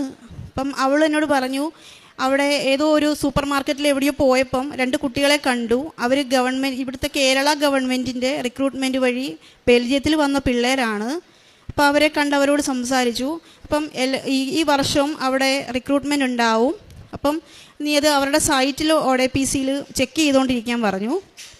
അങ്ങനെ ഞാൻ ഒരു മാർച്ചൊക്കെ ആയപ്പോഴേക്കും ഇങ്ങനെ ചെക്ക് ചെയ്യാൻ തുടങ്ങി. പക്ഷെ ഒന്നും വരുന്നില്ല, അപ്ഡേറ്റ്സ് ഒന്നും ഇല്ല. അങ്ങനെ ഇരിക്കെ ഞാൻ മാർച്ചിൽ ഇവിടെ വന്ന് എൻ്റെ 2ാമത്തെ ഉടമ്പടി പുതുക്കിയതിന് ശേഷം ഞാൻ ഒരു ദിവസം ഇങ്ങനെ സൈറ്റിൽ വെറുതെ നോക്കിയപ്പം ഇങ്ങനെ ഒരു ബെൽജിയം റിക്രൂട്ട്മെൻറ്റ് ഇങ്ങനെ കണ്ടു. അപ്പോൾ ഞാൻ വെറുതെ അപ്ലൈ ചെയ്തു. അവിടെ അതിനകത്ത് പ്രത്യേകിച്ചൊന്നും പറയാനില്ല, നമ്മുടെ കുറച്ച് ഡീറ്റെയിൽസ് മാത്രമായിരുന്നു. അപ്പോൾ ഞാനത് അപ്ലൈ ചെയ്തു, കൊടുത്തു. പക്ഷേ എന്താവും അതിൻ്റെ ബാക്കി എന്നൊന്നും എനിക്കറിയില്ലായിരുന്നു. അങ്ങനെ ഡോക്യുമെൻറ്റ്സ് എല്ലാം റെഡിയാക്കി എല്ലാം വെച്ചു. അപ്പം ഒരു 2 ആഴ്ച കഴിഞ്ഞപ്പോഴേക്കും ആദ്യം ഒരു മെയിൽ വന്നു, എന്തോ അത് റിജക്ഷനായി എന്നും പറഞ്ഞിട്ട്. നമ്മൾ ഡോക്യുമെൻറ്റ്സ് സബ്മിറ്റ് ചെയ്യാൻ അവർ പറഞ്ഞു, സബ്മിറ്റ് ചെയ്തു, പക്ഷേ അതെല്ലാം എൻ്റെ റിജക്റ്റായി. അപ്പോൾ റിജക്റ്റായി കഴിഞ്ഞപ്പോഴേക്കും ഞാൻ ഒത്തിരി വിഷമിച്ചു, ഞാൻ കരഞ്ഞു. എൻ്റെ ജീവിതത്തിൽ ഞാൻ ഇത്രയും കരഞ്ഞിട്ടുണ്ടോ എന്ന് ചോദിച്ചു കഴിഞ്ഞാൽ ആ ദിവസമായിരുന്നു. കാരണം ഞാൻ അതുപോലെ ജോലിക്ക് വേണ്ടി ആഗ്രഹിച്ചിട്ട് എനിക്കത് പെട്ടെന്ന് റിജക്റ്റായി എന്ന് കേട്ടപ്പോൾ എനിക്ക് ഭയങ്കര വിഷമമായി. ഞാൻ മാതാവിൻ്റെ രൂപം വെച്ചിരിക്കുന്ന ആ റൂമിൽ പോയിട്ട് ഞാൻ പ്രാർത്ഥിച്ചു, അമ്മ എനിക്ക് ഒരു വഴി കാണിച്ചു തരണം, എനിക്ക് ഇനി എന്താ ചെയ്യേണ്ടതെന്ന് അറിയില്ല എന്ന് ഞാൻ പ്രാർത്ഥിച്ചു. എന്നിട്ട് ഞാൻ എൻ്റെ കൂട്ടുകാരിയെ വിളിച്ചിട്ട് ഞാൻ പറഞ്ഞു, അവരിങ്ങനെ മെയിൽ അയച്ചു, റിജക്റ്റായി, ഇനി എന്താ ചെയ്യേണ്ടതെന്ന് അറിയില്ല എന്ന് പറഞ്ഞു. അപ്പോൾ അവൾ പറഞ്ഞു, ഞാൻ ഒരു നമ്പർ തരാം, ആ നമ്പറിൽ നീ ഒന്ന് വിളിച്ചിട്ട് കാര്യം പറയാൻ പറഞ്ഞു. അപ്പം ഒരു നമ്പർ അയച്ചു, അത് ആരുടെ നമ്പറാണെന്ന് എനിക്കറിയില്ല. പക്ഷെ ഞാൻ ആ നമ്പറിൽ വിളിച്ചു. ഒരു മാമാണ് ഫോൺ എടുത്തത്. അപ്പം ഞാനിങ്ങനെ കാര്യം പറഞ്ഞു. അപ്പോൾ അവർ പറഞ്ഞു, ഒന്നും കൂടെ ഒരു കാര്യം ചെയ്യ്, ഡോക്യുമെൻറ്റ്സ് എല്ലാം മെയിൽ ചെയ്യ്, എന്നിട്ട് നന്നായി പ്രാർത്ഥിക്കുക, ഭാഗ്യമുണ്ടെങ്കിൽ അത് അവർ അക്സെപ്റ്റ് ചെയ്യുമെന്ന് പറഞ്ഞു. കാരണം ഇത് നേരിട്ടുള്ള റിക്രൂട്ട്മെൻ്റ് ആയതുകൊണ്ട് തന്നെ ബെൽജിയത്തിലുള്ള അവർ അക്സെപ്റ്റ് ചെയ്താൽ മാത്രമേ നമുക്ക് പോകാൻ പറ്റത്തുള്ളൂ. അങ്ങനെ ഞാൻ പ്രാർത്ഥിച്ചു, മെയിൽ അയച്ചു, വിശ്വാസ പ്രമാണം ചൊല്ലി, പ്രത്യക്ഷീകരണ പ്രാർത്ഥന ചൊല്ലി. അപ്പം അങ്ങനെ പ്രാർത്ഥിച്ച് ഞാൻ ആ മെയിൽ അയച്ചു. 1 വീക്ക് കഴിഞ്ഞപ്പോഴേക്കും മെയിൽ വന്നു, സെലക്റ്റായി എന്ന് പറഞ്ഞിട്ട്. അത് കഴിഞ്ഞ് ഒരു ഇൻ്റർവ്യൂ ഉണ്ടായിരുന്നു, ഒരു സൈക്കോളജിക്കൽ ടെസ്റ്റ് ഉണ്ടായിരുന്നു. ആ ടെസ്റ്റ് 45 മിനിറ്റിനുള്ളിൽ പൂർത്തിയാക്കണമായിരുന്നു. ആ ടെസ്റ്റിനെ പറ്റി എനിക്കൊന്നും അറിയില്ലായിരുന്നു. പക്ഷേ ഞാനത് 40 മിനിറ്റിനുള്ളിൽ കംപ്ലീറ്റ് ചെയ്തു. ഒരാഴ്ച കഴിഞ്ഞപ്പം മെയിൽ വന്നു, ആ ടെസ്റ്റ് ഞാൻ പാസ്സായി എന്ന് മെയിൽ വന്നു. അതിനുശേഷം എനിക്ക് ഓൺലൈൻ ഒരു ബെൽജിയത്തിൽ നിന്നുള്ള ഒരു ഗ്രൂപ്പിൻ്റെ ഒരു ഇൻ്റർവ്യൂ ഉണ്ടായിരുന്നു. അവർ 800 പേരുടെയോളം ഡോക്യുമെൻറ്റ്സും കാര്യങ്ങളും നോക്കിയിട്ട് അതിൽ നിന്ന് അവർക്ക് 73 പേരെ മതിയായിരുന്നു. അപ്പം അതിലൊരാളാകാൻ എനിക്ക് പറ്റുമോ എന്ന് എനിക്ക് അറിയില്ലായിരുന്നു. പക്ഷേ എങ്കിലും ആ ഇൻ്റർവ്യൂ ഓൺലൈൻ ഇൻ്റർവ്യൂ ആയിരുന്നു. ആ സമയത്ത് ഞാൻ ഇരുന്ന ഇരിപ്പിടത്തിൽ ഉപ്പ് വിതറി, ഞാൻ അതിലിരുന്നു, കയ്യിൽ കാശ് രൂപവും ഉപ്പും പിടിച്ചു, നാക്കിൽ ഞാൻ എണ്ണ കുരിശു വരച്ചു. എന്നിട്ട് ഞാൻ ഇൻ്റർവ്യൂ അറ്റൻഡ് ചെയ്തു. അവർ ചോദിച്ച എല്ലാ ക്വസ്റ്റ്യൻ്റെയും ഉത്തരങ്ങൾ എനിക്ക് പറയാൻ സാധിച്ചു. എനിക്ക് അങ്ങനെ ഒരു വിഷമം തോന്നിയില്ല, ഞാനൊന്നും പറഞ്ഞില്ല എന്നൊന്നും തോന്നിയില്ല. കാരണം ഞാനല്ല അവിടെ ഒന്നും പറഞ്ഞത്, പരിശുദ്ധ അമ്മയാണ് അതെല്ലാം അവർക്ക് വേണ്ടതൊക്കെ എൻ്റെ നാവിൽ കൂടി പറഞ്ഞത്. അങ്ങനെ ഞാൻ ആ ഇൻ്റർവ്യൂ കഴിഞ്ഞ് ഒരാഴ്ച കഴിഞ്ഞപ്പോഴേക്കും എനിക്ക് കോൾ വന്നു, ഞാൻ ആ ഇൻ്റർവ്യൂ സെലക്റ്റായി എന്ന് പറഞ്ഞിട്ട് കോൾ വന്നു. അപ്പോൾ അവർ പറഞ്ഞു, ഇത് ഫൈനലല്ല, ഇനിയുണ്ട് ഇൻ്റർവ്യൂസ് എന്ന് പറഞ്ഞു. അങ്ങനെ ഇതുപോലെ തന്നെ 2-3 ഇൻ്റർവ്യൂസ് വേറെ ഉണ്ടായിരുന്നു. അപ്പോഴെല്ലാം ഞാൻ വിശുദ്ധ തൈലവും ഉപ്പും കാശുരൂപവും ഉപയോഗിച്ചു. അങ്ങനെ ഞാൻ ആ ഇൻ്റർവ്യൂ എല്ലാം പാസ്സായി കഴിഞ്ഞ് എനിക്ക് എത്രയും ഗ്യാപ്പ് ഉള്ളതുകൊണ്ട് എനിക്ക് കോട്ടയത്തൊന്നും എനിക്ക് ജോലിയൊന്നും കിട്ടുന്നില്ലായിരുന്നു. കാരണം 7 വർഷത്തെ ഗ്യാപ്പായതുകൊണ്ട് ചെല്ലുന്നിടത്തൊക്കെ അവർ പറയുന്നത് ഗ്യാപ്പ് പറ്റില്ല, 1 വർഷമൊക്കെ പറ്റുള്ളൂ എന്നൊക്കെയാണ്. അപ്പോൾ അങ്ങനെ ഇരിക്കുമ്പോൾ എനിക്ക് എറണാകുളത്ത് ലൂർദിൽ ജോലി ചെയ്യാൻ പറ്റി.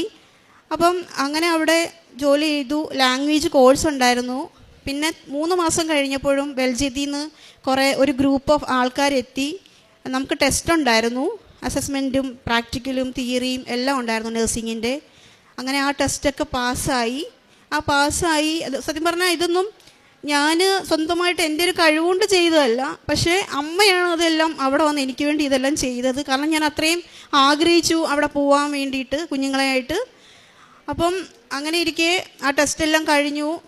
അതിനിടയിലും ചെറിയ പ്രതിസന്ധികളൊക്കെ വന്നെങ്കിലും അതൊക്കെ നേരിടാൻ പറ്റി. പരീക്ഷ പാസ്സായി. ഇപ്പം ടിക്കറ്റും വിസയും വന്നു. ഇതാണ് എൻ്റെ ടിക്കറ്റും വിസയും. അടുത്ത മാസം ഞാൻ ബെൽജിയത്തിലേക്ക് പോവുകയാണ്. ഞങ്ങൾ 73 പേരുണ്ട്, ഒരുമിച്ചാണ് ഞങ്ങൾ പോകുന്നത്. ഈ ഒരു അനുഗ്രഹം എൻ്റെ ജീവിതത്തിൽ ഏറ്റവും പ്രധാനപ്പെട്ടതാണ്. ഇതെനിക്ക് നേടിത്തന്നത് പരിശുദ്ധ അമ്മയാണ്. അതുകൊണ്ട് തന്നെ പരിശുദ്ധ അമ്മയ്ക്കും തിരുക്കുമാരനും 1000 നന്ദി അറിയിക്കുന്നു. പിന്നെ എൻ്റെ ഈ ഒരു യാത്രയിൽ എനിക്ക് എൻ്റെ സർട്ടിഫിക്കറ്റ് റിന്യൂ ചെയ്യണമായിരുന്നു. അപ്പം എനിക്കത് പല കാരണങ്ങൾ, കുഞ്ഞുങ്ങൾ ചെറുതായതുകൊണ്ടും എനിക്ക് പോകാനുള്ള ബുദ്ധിമുട്ട് കാരണം ഞാൻ മാറ്റി വെച്ചിരുന്ന ഒരു കാര്യമായിരുന്നു. അപ്പോൾ എനിക്ക് ഈ റിക്രൂട്ട്മെൻറ്റിലേക്ക് പോകാൻ നേരത്ത് എനിക്ക് ആ രജിസ്ട്രേഷൻ സർട്ടിഫിക്കറ്റ് റിന്യൂ ചെയ്യണമെങ്കിൽ എനിക്കൊരു ID കാർഡ് വേണമായിരുന്നു, ഞങ്ങളുടെ ഹൈദരാബാദിൽ നിന്നുള്ള. അപ്പോൾ അത് കിട്ടാൻ വേണ്ടി ഞാൻ അപ്ലൈ ചെയ്ത് 5 മാസം കഴിഞ്ഞപ്പം ഒരു മെയിൽ വന്നു. എന്തൊക്കെയോ ചെറിയ മിസ്റ്റേക്കും എന്തൊക്കെയോ ഈ സ്റ്റേറ്റ് ഡിഫറെൻ്റ് ആയതിൻ്റെ വ്യത്യാസം കൊണ്ട് അത് ഹോൾഡായി കിടക്കും, അത് കിട്ടാനായിട്ട് പാടാമെന്ന് പറഞ്ഞു. അപ്പോൾ ഞാൻ പ്രാർത്ഥിച്ചു. ഇവിടെ വന്ന് ഉടമ്പടി പുതുക്കി. 1ാമത്തെ നിയോഗം എൻ്റെ ആ NOCയും എൻ്റെ ആ NUID അത് രണ്ടും കിട്ടണം എന്നായിരുന്നു. എനിക്ക് ഈ 13-ാം തീയതി ഈ ഒരു റിക്രൂട്ട്മെൻറ്റിൽ എനിക്ക് പോകണം, അതായിരുന്നു.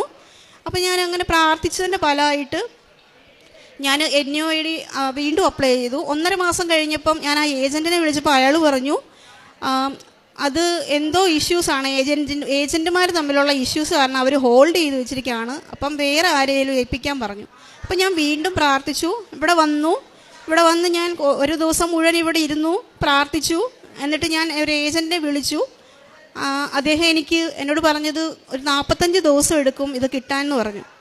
അപ്പം ഞാൻ പറഞ്ഞു കുഴപ്പമില്ല, നമുക്ക് അപ്ലൈ ചെയ്യാമെന്ന് പറഞ്ഞ് അപ്ലൈ ചെയ്ത് കഴിഞ്ഞപ്പോഴാണ് ഈ ബെൽജിയത്തിൽ നിന്നുള്ള അവരുടെ മെയിൽ വരുന്നു.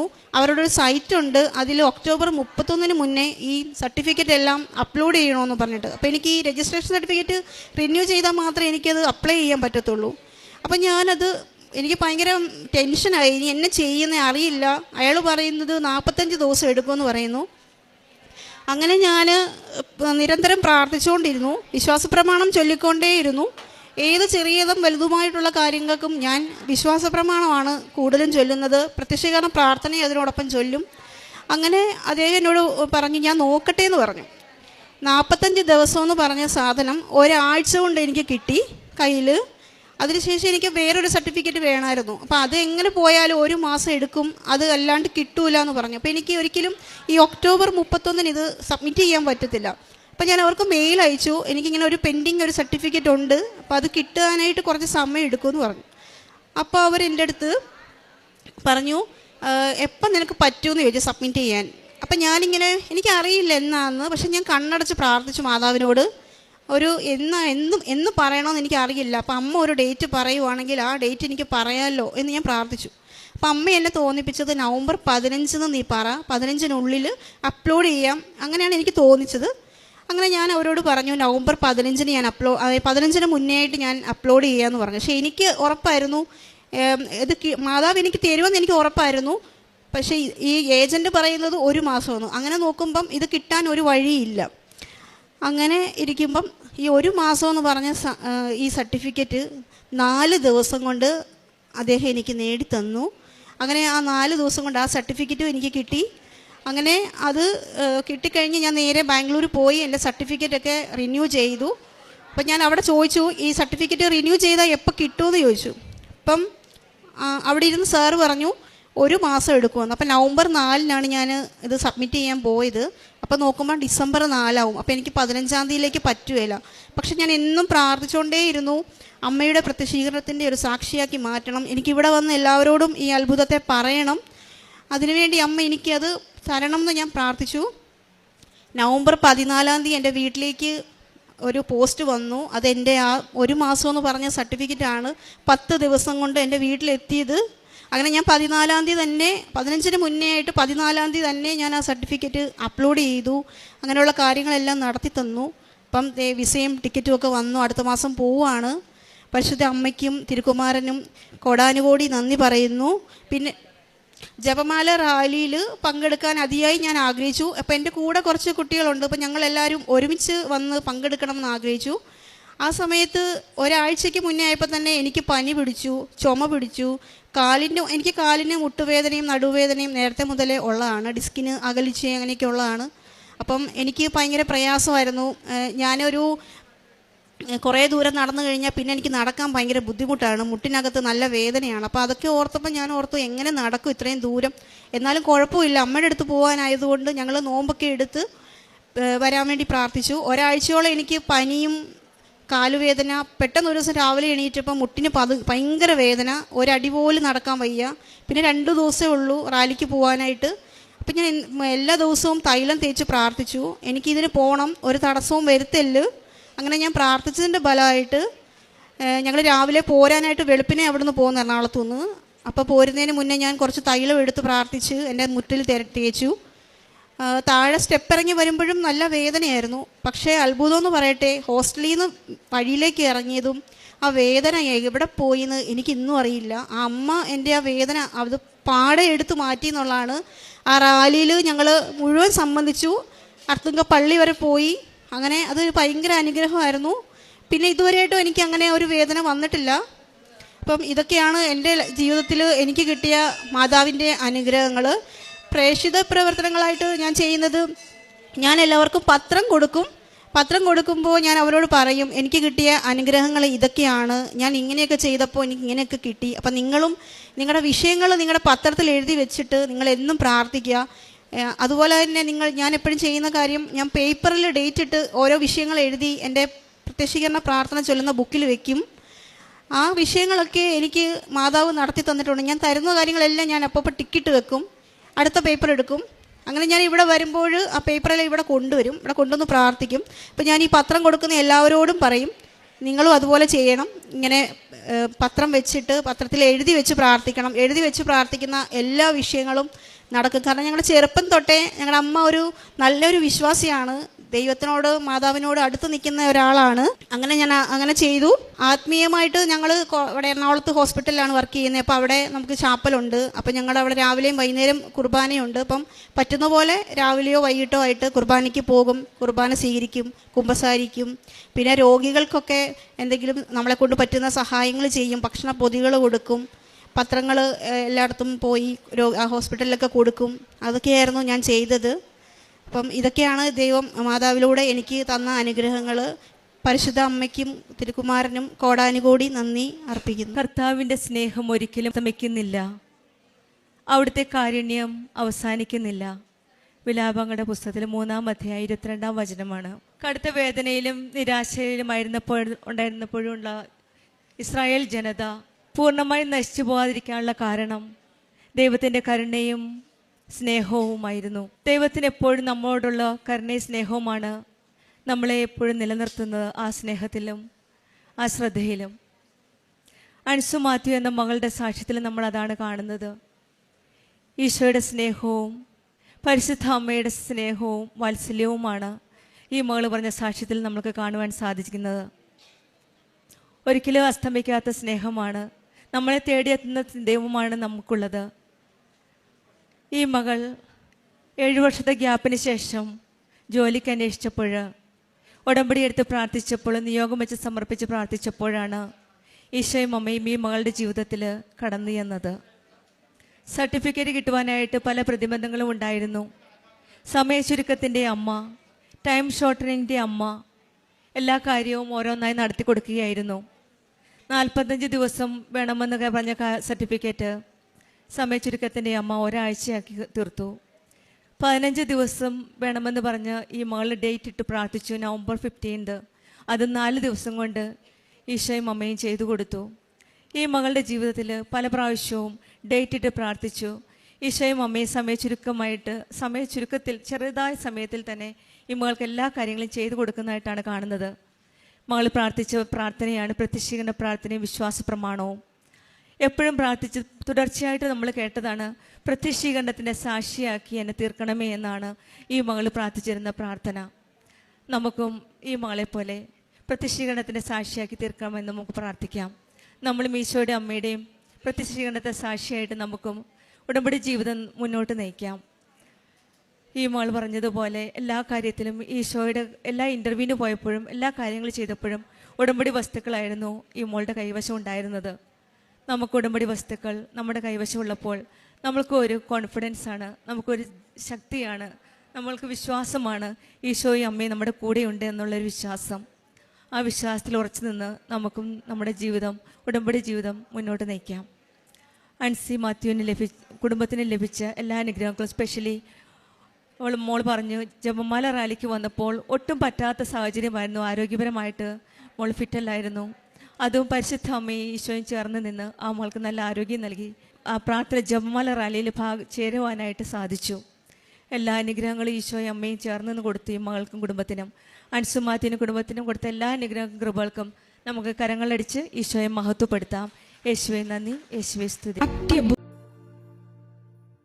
പരിശുദ്ധ അമ്മയ്ക്കും ഈശോയ്ക്കും 1000 നന്ദിയും സ്തുതി അർപ്പിക്കുന്നു. ഈ അൾത്താരയിൽ നിന്ന് ഒരിക്കൽ കൂടി സാക്ഷ്യം പറയുവാനായി, ഈശോയെ മഹത്വപ്പെടുത്തുവാനായി തന്ന ഈ നിമിഷങ്ങളെ ഓർത്ത് നന്ദി പറയുന്നു ഈശോയ്ക്ക്. എൻ്റെ പേര് ഫിലോമിന. ശുരൂപതയിൽ നിന്നും ചിറ്റിശ്ശേരി ഇടവകയിൽ നിന്നും വരുന്നു.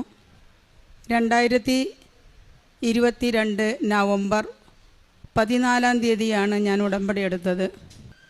ഞങ്ങൾക്കൊരു സ്ഥലവും വീടും വിൽക്കാനുണ്ടായിരുന്നു. ഇപ്പോൾ ചിറ്റിശ്ശേരി ആണെങ്കിലും ഞങ്ങൾ മാമ്പ്രയിൽ അങ്കമാലി രൂപതയിൽ താമസിച്ചിരുന്നു കഴിഞ്ഞ വർഷം. അപ്പോൾ അവിടെ നിന്നും ആ വീട് വിൽക്കുവാനായി. കാരണം വേറെ ഒന്നല്ല, പള്ളി കുറച്ച് അകലെ ആയതുകൊണ്ട് ഒരു ബുദ്ധിമുട്ടുണ്ടായിരുന്നു. അപ്പോൾ അതുകൊണ്ട് അത് വിൽക്കാമെന്ന് വിചാരിച്ചു. അപ്പോൾ അതിന് കുറേ ആളുകൾ വന്നിരുന്നെങ്കിലും സ്ഥലം വിൽക്കുവാനോ അല്ലെങ്കിൽ അതിനൊന്നും സാധിച്ചിരുന്നില്ല, പലവിധ തടസ്സങ്ങളാൽ. 24 ഓഗസ്റ്റിൽ ഞാൻ ജൂലൈയിൽ പുതുക്കി വന്നു. ഓഗസ്റ്റ് മാസം 1 ഞാൻ ഈശോയോട് പറഞ്ഞു, ഇനി ഈശോയും മാതാവും കൂടി കൊണ്ടുവരുന്ന വ്യക്തി മാത്രം വീട് കാണാൻ വന്നാൽ മതിയെന്ന്. അങ്ങനെ ഞാൻ ഓഗസ്റ്റ് 31 ഈ വീട് വിൽക്കാനായിട്ട് ഈശോയോട് പറഞ്ഞു, പരിശുദ്ധ അമ്മ വഴി. അപ്പോൾ ഡേറ്റ് ഇട്ട് പ്രാർത്ഥിച്ചു, ഓഗസ്റ്റ് 31 അപ്പോൾ അത് പ്രകാരം ഓഗസ്റ്റ് 10 ഞാൻ വീണ് 2 കൈയും ഒടിഞ്ഞ് ഹോസ്പിറ്റലിൽ അഡ്മിറ്റായി. 13 ഒരു സ്ത്രീ വന്നു, വീട് കണ്ടു, ഇഷ്ടപ്പെട്ടു. അപ്പോൾ തന്നെ അവർ ഞങ്ങൾക്കിത് താല്പര്യമുണ്ട്, ഞങ്ങൾക്ക് ഇഷ്ടമായി എന്ന് മകൻ മാത്രമേ ഉണ്ടായിരുന്നുള്ളൂ. ഞാൻ ഹോസ്പിറ്റലായിരുന്നു.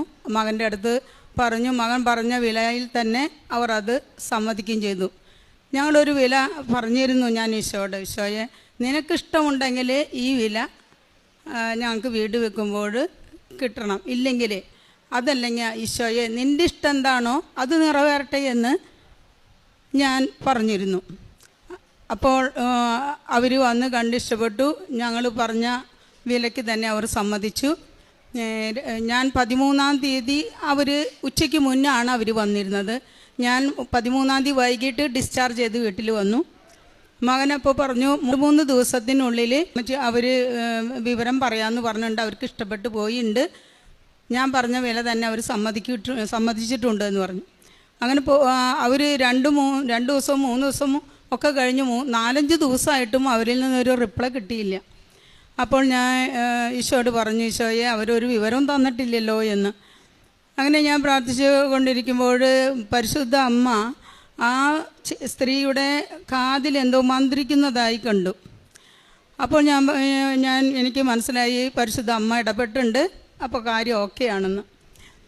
അങ്ങനെ പിറ്റേ ദിവസം ഞാനിങ്ങനെ പ്രാർത്ഥിച്ചുകൊണ്ടിരിക്കുമ്പോൾ ഞാൻ പറഞ്ഞു, ഈശോ ഇപ്പോഴും ഒന്നും മറുപടി കിട്ടില്ല. ഈശോ പറയാണ്, ഞാൻ എൻ്റെ അമ്മേനെ അവരുടെ അടുക്കലേക്ക് വിട്ടിട്ടുണ്ട്, അമ്മേനെ അയച്ചിട്ടുണ്ട് അവരുടെ അടുക്കലേക്കെന്ന്. അത് കഴിഞ്ഞ് ഞാനിങ്ങനെ ജപമാല ചൊല്ലി പ്രാർത്ഥിക്കായിരുന്നു. ഞാനിങ്ങനെ ഈശോയോട് പറഞ്ഞു, ഈശോയെ ഞാൻ ഈ 4 ജപമാല സമ്പൂർണ്ണ ജപമാല ചൊല്ലി കഴിയുമ്പോഴേക്കും ഞങ്ങൾക്ക് അനുകൂലമായൊരു മറുപടി ഈശോയെ നിനക്കിഷ്ടമുണ്ടെങ്കിൽ അനുകൂലമായൊരു മറുപടി അവരിൽ നിന്ന് കിട്ടണമെന്ന് ഞാൻ അങ്ങനെ പറഞ്ഞു പ്രാർത്ഥിച്ച് ജപമാല ചൊല്ലി. ഈ 4 ജപമാല ചൊല്ലിക്കഴിഞ്ഞ് എൻ്റെ പിന്നാലെ തന്നെ അവർ വിളിച്ചു. അവർ പറഞ്ഞു, ഞങ്ങൾക്ക് ഇഷ്ടമായി, താല്പര്യമുണ്ട്. മോൻ പറഞ്ഞു, ഞങ്ങൾക്ക് ഒരു ഉറപ്പ് വേണ്ടേന്ന് പറഞ്ഞു. അവർ പറയാണ്, ഞങ്ങൾ അടുത്ത മാസം, അതായത് സെപ്റ്റംബർ 12-ാം തീയതി ഞങ്ങൾ രജിസ്ട്രേഷൻ ചെയ്യും. അപ്പോൾ ക്യാഷ് എല്ലാം ഒരുമിച്ച് അപ്പോൾ തരാൻ, ഞങ്ങൾക്ക് അഡ്വാൻസായിട്ട് തരാൻ ഞങ്ങൾക്കിപ്പോൾ താല്പര്യമില്ല എന്ന് പറഞ്ഞു. മകനൊന്നും മിണ്ടിയില്ല. പിറ്റേ ദിവസം രാവിലെ അപ്പം ഞാനിങ്ങനെ പറഞ്ഞു, ഈശോയെ ഉറപ്പൊന്നുമില്ലാണ്ട് അവർ പറയണതും കാത്ത് വേറെ ആൾക്കാർ വരുമ്പോൾ നമ്മൾ സമ്മതിക്കാണ്ടിരിക്കുക, അങ്ങനെ ഒരു മനസ്സിലൊരു ബുദ്ധിമുട്ട്. അപ്പം ഞാനിങ്ങനെ ഈശോയോട് പറഞ്ഞു, ഈശോയെ ഞങ്ങൾക്കൊരു ഉറപ്പും കിട്ടിയിട്ടില്ലല്ലോ എന്ന് പറഞ്ഞു. പിറ്റേ ദിവസം അവർ രാവിലെ ഒരു 10 മണിയായപ്പോൾ മകനെ വിളിച്ച് പറയാണ്, മോനെ അപ്പച്ചൻ്റെ അക്കൗണ്ട് നമ്പർ അയച്ചതായോ, ഞാൻ കുറച്ച് പൈസ ഒരു 5 ലക്ഷം രൂപ ഞാൻ അക്കൗണ്ടിൽ ഇടുന്നുണ്ടെന്ന് പറഞ്ഞു. മോൻ അപ്പോൾ തന്നെ അക്കൗണ്ട് നമ്പർ അയച്ചു കൊടുത്തു. അപ്പോൾ തന്നെ അവർ 5 ലക്ഷം രൂപ അക്കൗണ്ടിൽ ഇടുകയും ചെയ്തു. അത് കഴിഞ്ഞ് ഒരു 4 ദിവസം കഴിഞ്ഞപ്പോൾ വീണ്ടും അവർ 20 ലക്ഷം രൂപ കൂടി കൊണ്ടുവന്ന് ഞങ്ങളുടെ വീട്ടിൽ കൊണ്ടുവന്ന് തന്നു. പിന്നീട് അപ്പോൾ അവർ പറഞ്ഞിരുന്നു 12-ാം തീയതി രജിസ്ട്രേഷൻ ചെയ്യാമെന്ന് പറഞ്ഞിരുന്നു.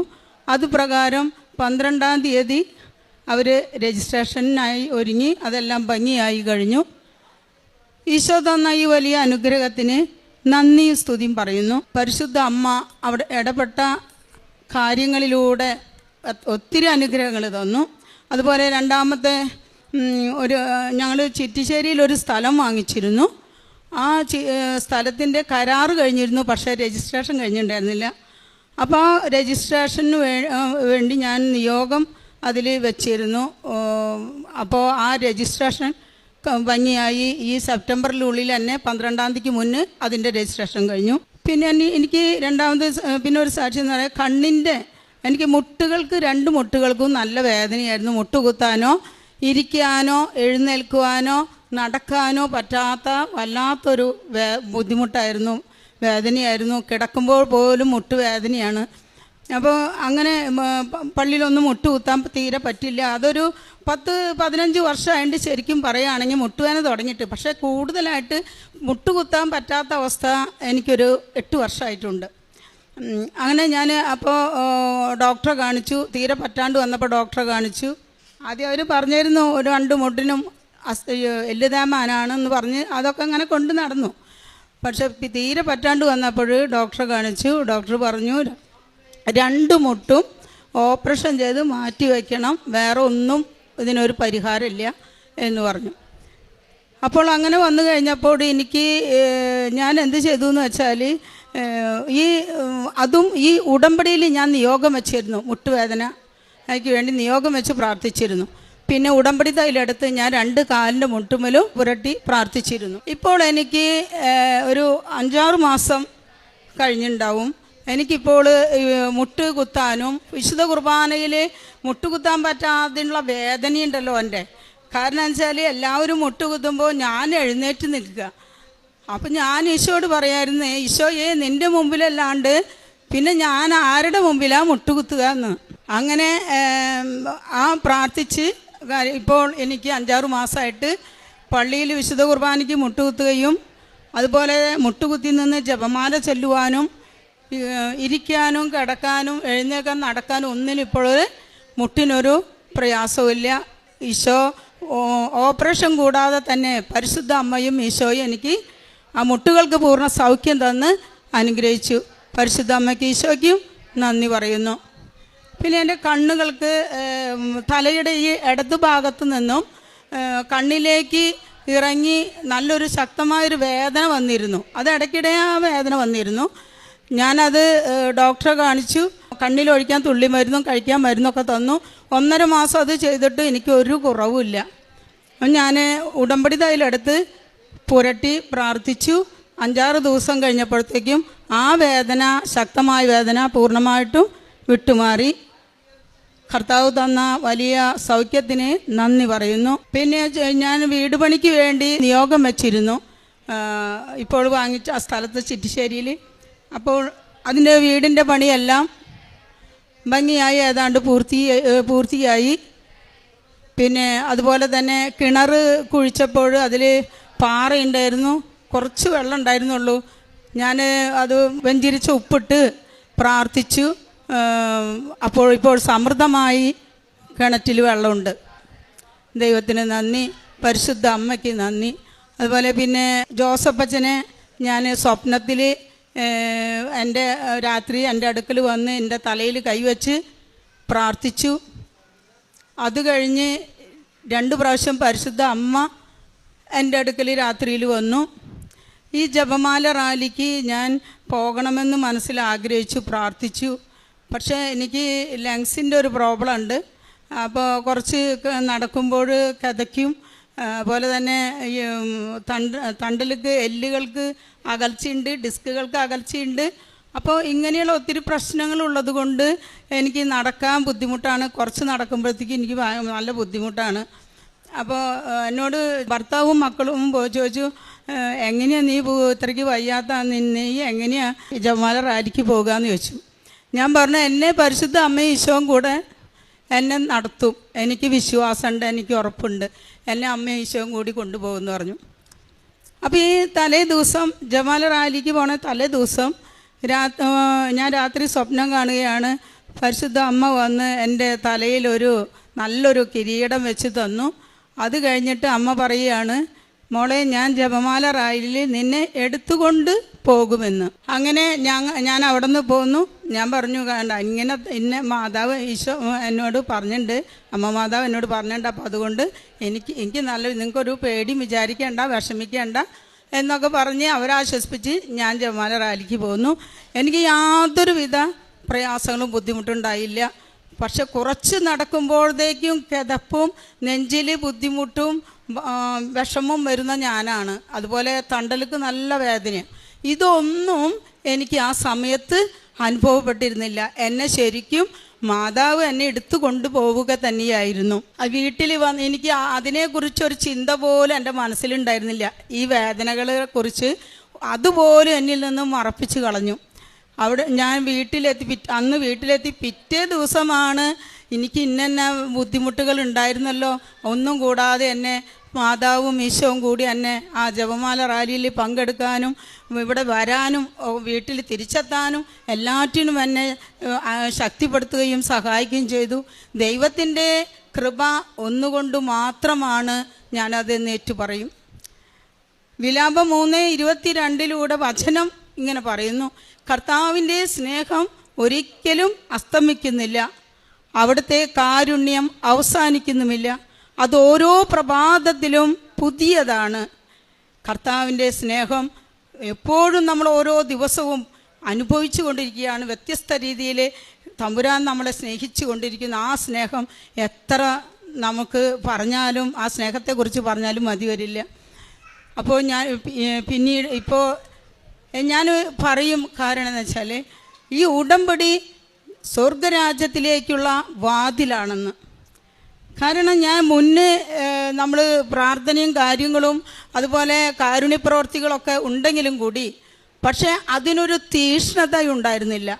കൂടുതൽ ഇപ്പം എനിക്ക് തീഷ്ണതയും അത് ചെയ്യണം എന്നുള്ള ഒരു ആഗ്രഹവും ദാഹവും ആ ഒരു വിശ്വാസവും വിശ്വസ്തതയും ഒക്കെ എനിക്ക് ഈ ഉടമ്പടി എടുത്തപ്പോൾ തന്നെയാണ് കിട്ടിയിരിക്കുന്നത്. അതുപോലെ കൂടുതൽ ഇതിലൂടെ എനിക്ക് ഈ ഉടമ്പടി എടുത്തതിലൂടെ കൂടുതൽ വിശുദ്ധിയിലേക്ക് വളരാൻ എന്നെ സഹായിച്ചിട്ടുണ്ട്. അതുപോലെ തന്നെ പ്രേക്ഷിത പ്രാർത്ഥന എന്ന് പറഞ്ഞാൽ കൃപാസന പത്രം ഞാൻ പ്രാർത്ഥിച്ച് അതുമേൽ കുരിശിട്ടിട്ട് ഞാൻ ബസ് സ്റ്റാൻഡുകളിലും ചിലപ്പോൾ അത് കഴിഞ്ഞ് ഒഴിവുണ്ടെങ്കിൽ ചിലപ്പോൾ റെയിൽവേ സ്റ്റേഷനിലൊക്കെ പോകേണ്ടി വരുമ്പോൾ അതും കൈപ്പിടിക്കും ഞാൻ. അങ്ങനെ റെയിൽവേ സ്റ്റേഷനിലും കൊടുക്കും. അതുപോലെ തന്നെ ഭക്ഷണം വീട്ടിലുണ്ടാക്കി അത് പൊതിച്ചോറാക്കി അങ്ങനെ പാവപ്പെട്ടവർക്ക് അത് കൊണ്ടു കൊടുക്കുകയും പറ്റുന്ന സഹായം പൈസ കൊണ്ടൊക്കെ സഹായിക്കും. അതുപോലെ ഞങ്ങളുടെ അവിടെ ചിറ്റിശ്ശേരിയിൽ ഓൾഡ് ഏജ് ഹോമുണ്ട്. അമ്മമാരെ പോയി അവരെ കുളിപ്പിക്കും, അവർക്ക് വേണ്ട സഹായം ചെയ്തു കൊടുക്കും. അങ്ങനെ ദൈവം തന്ന അനുഗ്രഹങ്ങളെ ഓർത്ത് കർത്താവിന് ഒരുപാട് നന്ദി സ്തുതിയും പറയുകയാണ്. ഇനിയും തമ്പുരാൻ്റെ അളവില്ലാത്ത സ്നേഹം ഓരോ നിമിഷവും നമ്മൾ അനുഭവിച്ചറിഞ്ഞ് ആ വിശ്വസ്തതയിലും വിശുദ്ധിയിലും മുന്നോട്ട് ജീവിക്കുവാനായിട്ട് ഞാനിപ്പോഴും പ്രാർത്ഥിച്ചുകൊണ്ടും പരിശ്രമിച്ചും കൊണ്ടിരിക്കുന്നു. ദൈവം തന്ന എല്ലാവിധ അനുഗ്രഹങ്ങൾക്കും പരിശുദ്ധ അമ്മയ്ക്കും ഈശോയ്ക്കും എത്രമാത്രം നന്ദി പറഞ്ഞാലും മതി വരില്ല. ഒരുപാട് നന്ദിയും സ്തുതി അർപ്പിക്കുന്നു. ദൈവമഹത്വത്തിനായി ഞാൻ ഈ സാക്ഷ്യം ഇവിടെ സമർപ്പിക്കുന്നു. യെശയ്യാ പ്രവാചകന്റെ പുസ്തകത്തിൽ നിന്ന് 41 അധ്യായം 13 തിരുവചനം. നിന്റെ ദൈവവും കർത്താവുമായ ഞാൻ നിന്റെ വലതുകൈ പിടിച്ചിരിക്കുന്നു.